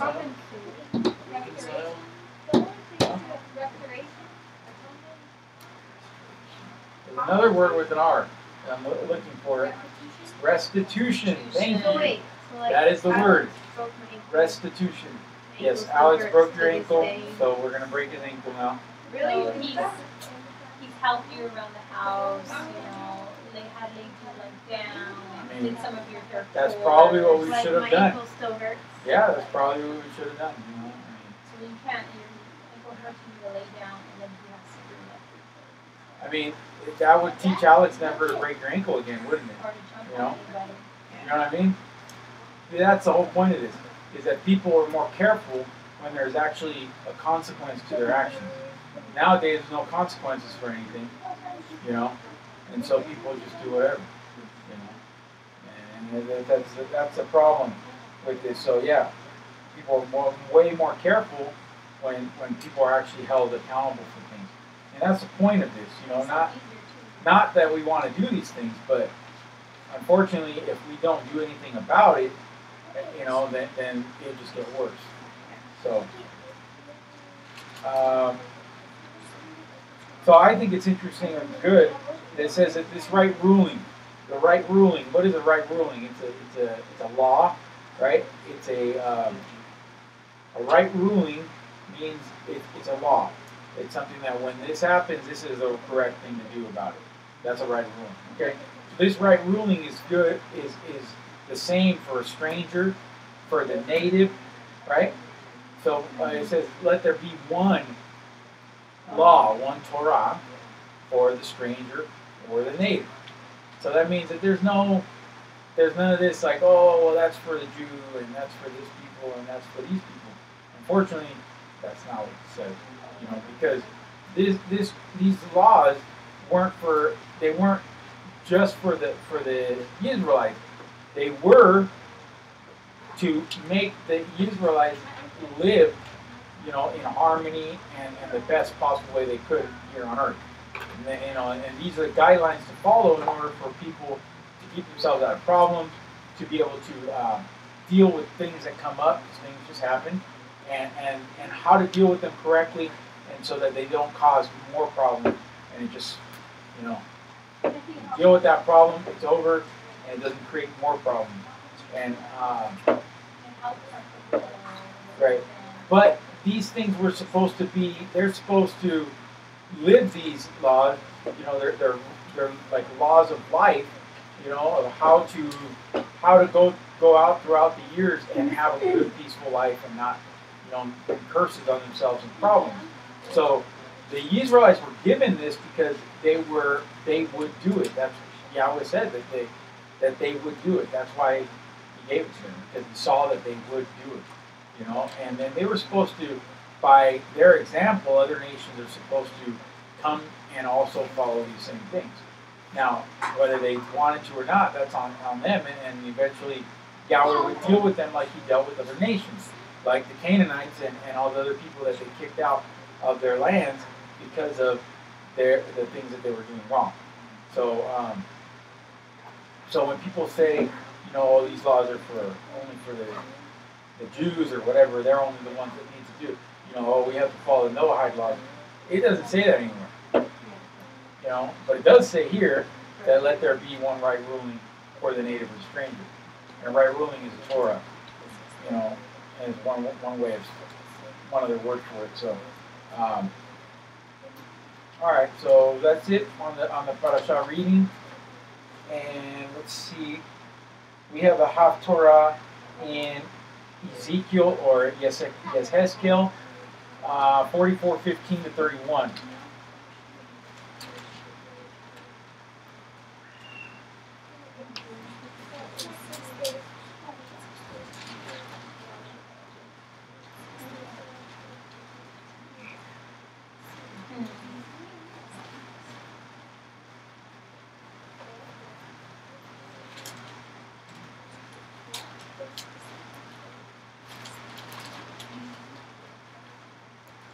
So it's 44:15 to 31 here on page 575 in the scriptures. What chapter is it? 576, sorry. Chapter 44, verse 15 to 31.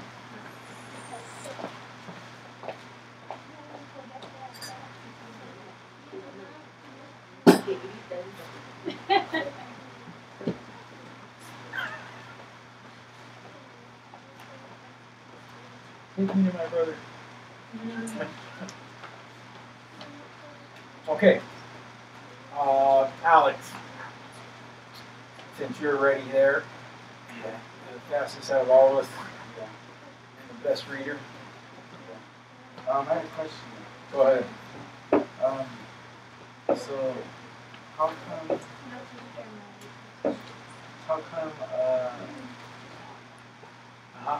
think there was like, they gave him a chance at first? A chance of what?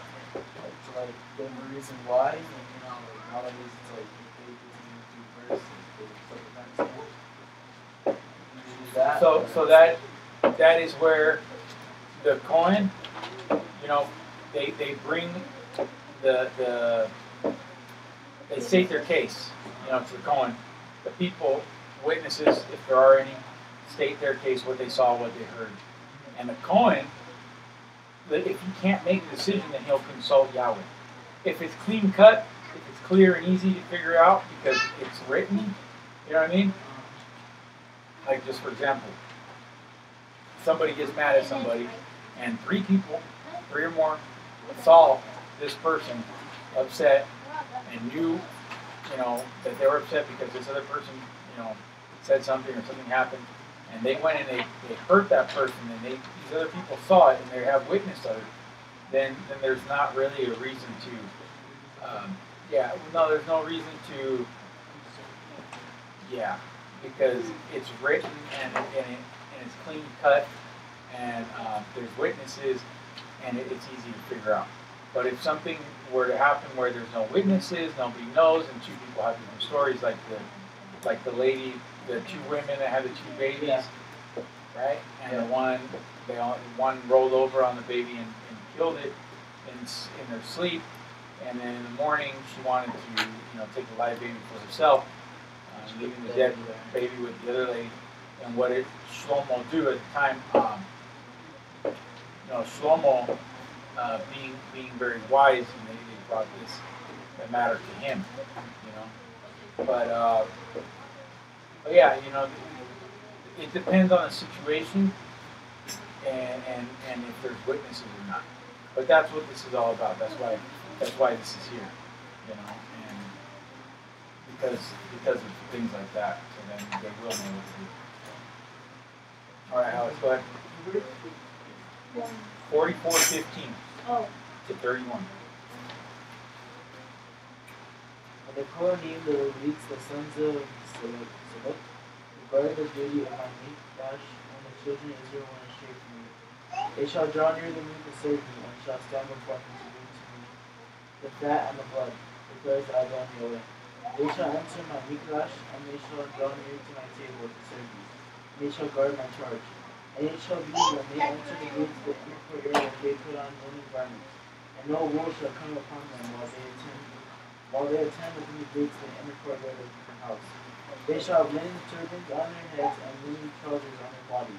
They shall not gird themselves with sweat.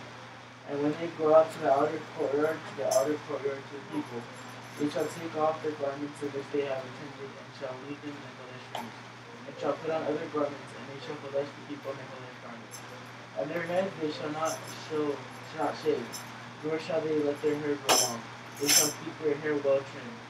And no Kohanim is to drink wine when he comes into the inner court. And they do not take as wife a widow or a divorced woman, but take maidens of the seed of the house of Israel or widows of Kohanim. And they are to teach my people between the Kodesh and the profane, and make them know what is unclean and clean. And they are to stand as judges in the dispute and judge it according to the right ruling. And they are to guard my Torah and my laws in all my appointed festivals. And Kadosh my Shalom. Yeah, you have that version. They like to say things differently. So just keep. You know what word it's trying to say. Just say. And they are not to defile themselves by coming near a dead man, only for a father or mother, for a son or daughter, for a brother or a married sister, they defile themselves. And after his cleansing, they count 7 days for him. And on the day that he comes into the inner court of the Kodesh place, and turn the Kodesh place, he brings his sin offering. Declares Adon Yahweh. And it shall be to them for an inheritance. I am their inheritance, and you give them a possession in Israel. I am their possession. The grain offering and the sin offering and the guilt offering they are to eat.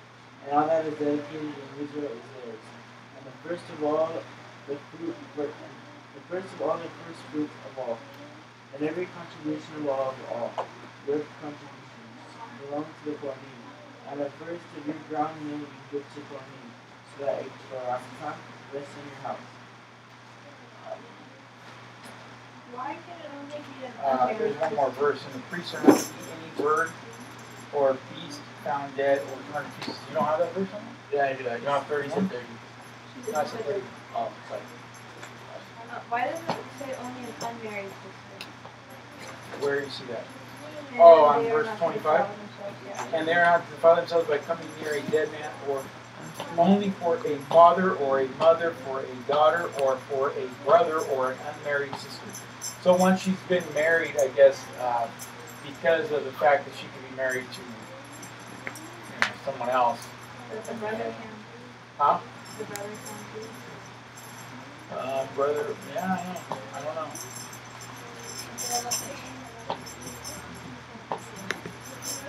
I don't know. Good question.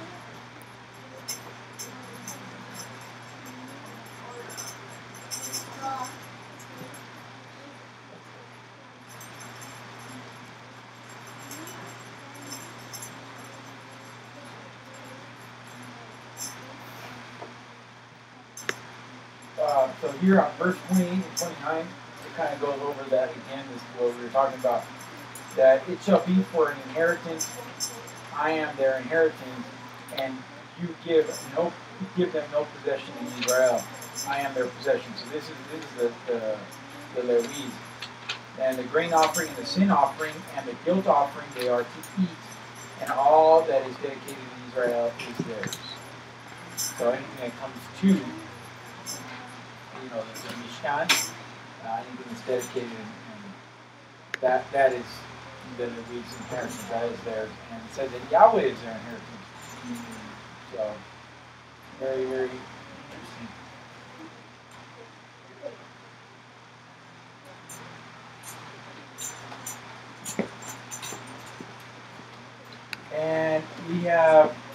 also the Brit Hadashah reading, and that's Matthew 5:38. Go ahead, man.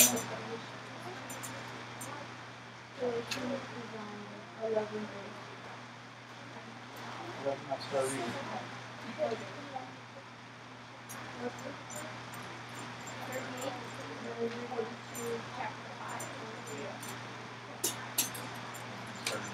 You heard that it was said, an eye for an eye and a tooth for a tooth. But I say to you, do not resist the wicked. But whoever slaps you on your right cheek, turn the other to him also. And he who wishes to sue you and take away your inner garment, let him have your outer garment as well. And whoever compels you to go 1 mile, go with him 2. Give to him who asks of you, and from him who wishes to borrow from you, do not turn away. Okay. So now, this is speaking about a couple different things. There, he's speaking about people that are not of the tribe of Israel and not of the same beliefs as you. Okay, because your brother isn't going to try to sue you, because there was no way to sue your brother at that time.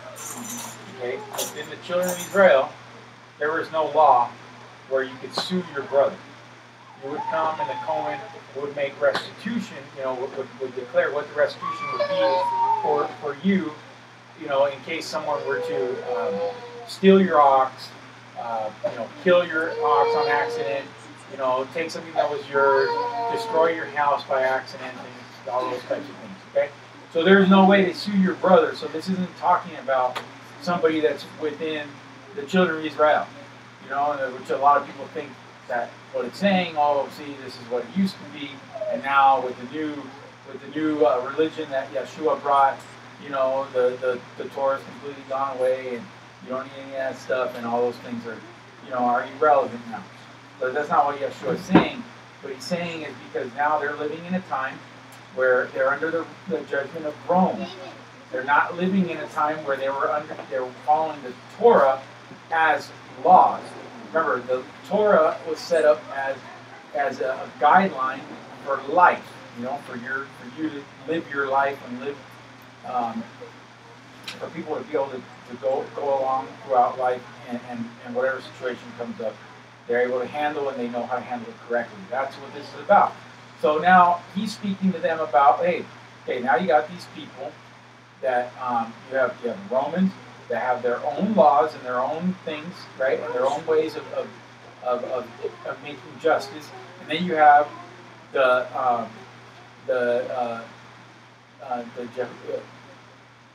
Yahudim at the time, right, and those Yahudim at the time, they were basically the ones that were in charge.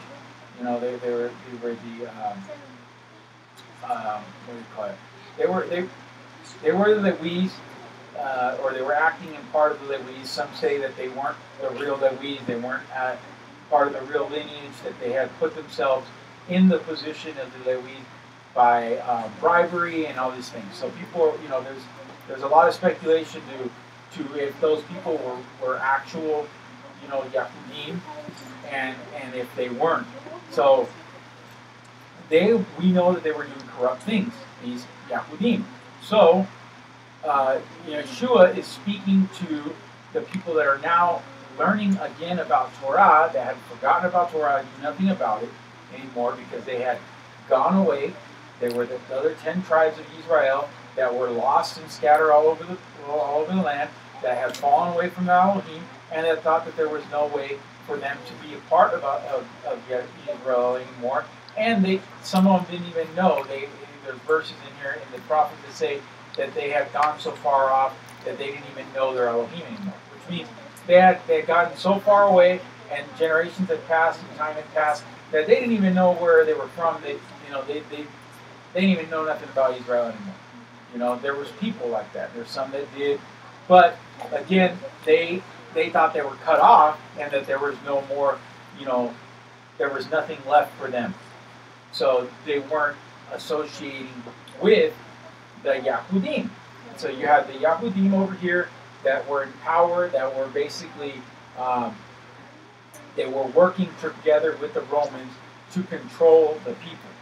And so, so Yeshua is speaking about a specific thing in a specific time. You know, it's not to be taken like, oh, this is what he said, so you just do this all the time. You understand? So there's a difference in what he's talking about, where he's talking about someone suing someone, where someone's telling you, trying to take something from you, where someone's slapping you, and all these things, because at the time there was a lot of oppression going on, and there was a lot of injustice going on. And so what Yeshua is saying is that you don't fight somebody, a wicked person. You're just going to make them worse.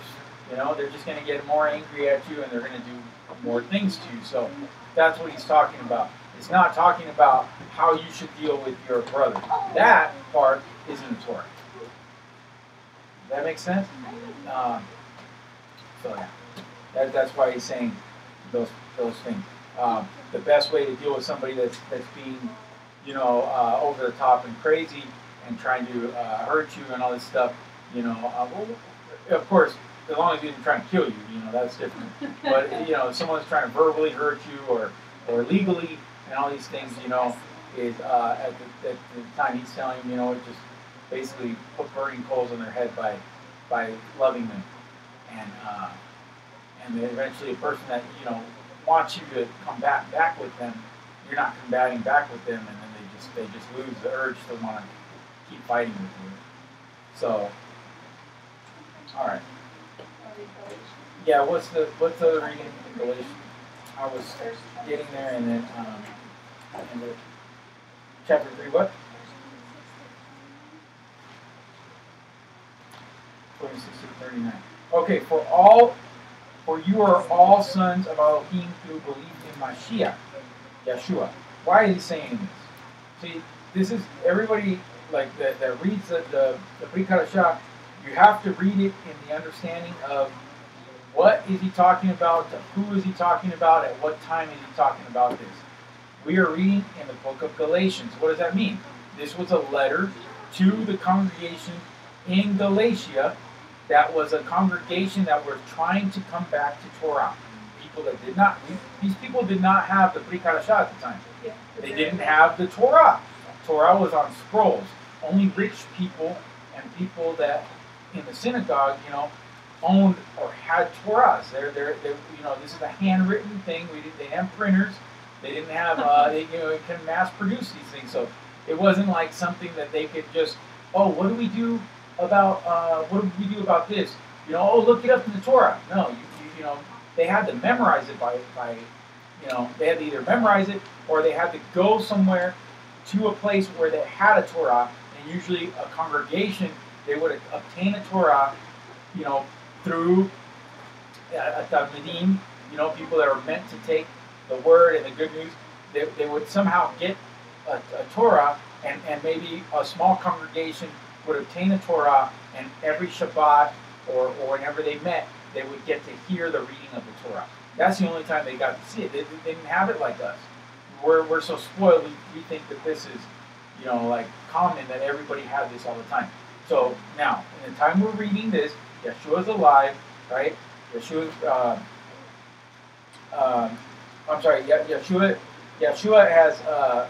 has passed about, what is it, like 40 or 70 years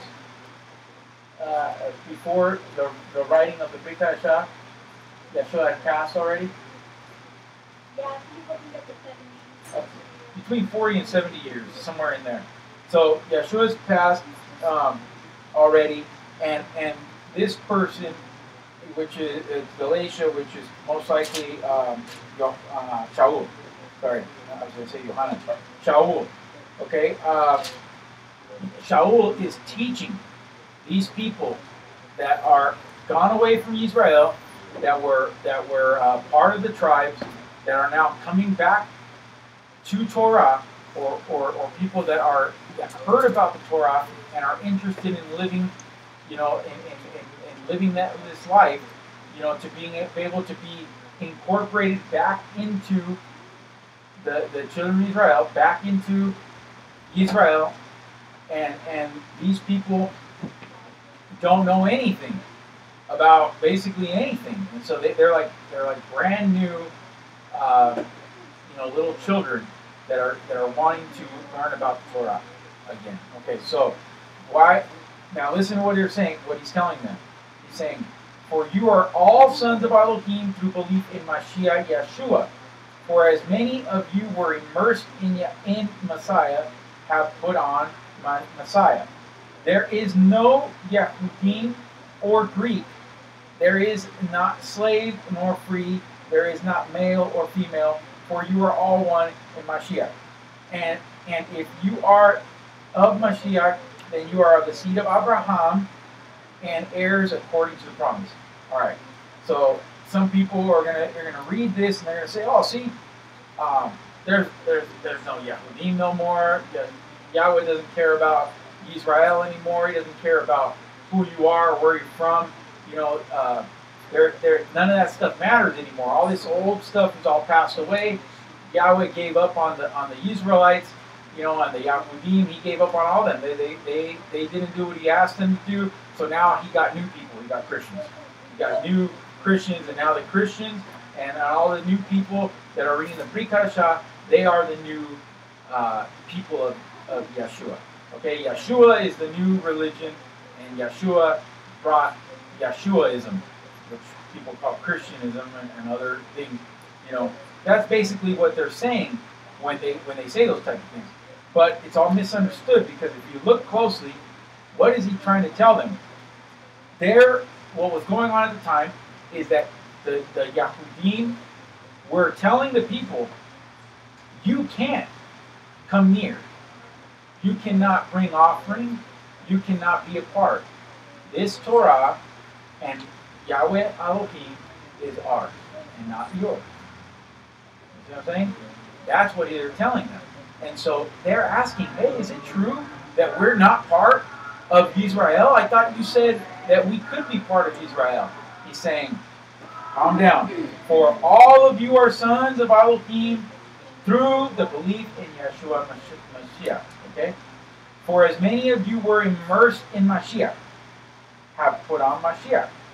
Okay? So whether you are whatever nationality you were, because remember, this is for the native or for whoever. This is for anybody that wants a part of it. It was meant to be for everybody eventually, but it was given to the Israelites because the Israelites, Yahweh knew that they would do it, and so there had to be a people that would take it on and say, yes, we will do this, and they would live it for others to see how it was meant to be done, and for them to also live it themselves. You see what I'm saying? So this, now he's saying, there is no Yehudim or Greek. Why is he saying that? There is no slave nor free, nor male nor female. Why is he saying that? Because at the time, and in these areas, okay, they had caste systems.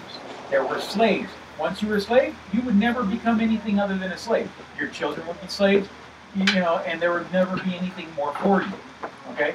If you were a Greek, you had certain privileges as a Greek. If you were a Roman, you had certain privileges as a Roman. And those things could not be passed on, and they could not be given to anyone other than those people that were born in as a Greek or as a Roman or a Yahudim, right? So remember, these people they've been like brainwashed. They've lived like this for years. They know nothing different. And so why is he telling them this? He's saying because there is no Yahudim, there is no Greek, there is no slave, there is no male or female, wife, male or female. What he's saying, of course there's a male and female, and of course there's a difference between them. What he's saying to them is in Yeshua HaMashiach, in the Torah, now that Yeshua has taken you from nothing and brought you back into Israel, you are Israel. No matter what anybody tells you. There's no difference in if you came from Greek, if you came from Rome, if you whatever. That's what he's trying to say there. It doesn't matter if you were a slave. Now you are an heir of the promise of Abraham. Because where did it start? It started with Abraham. So that's what he's trying to say, and we're out of time, and that I wish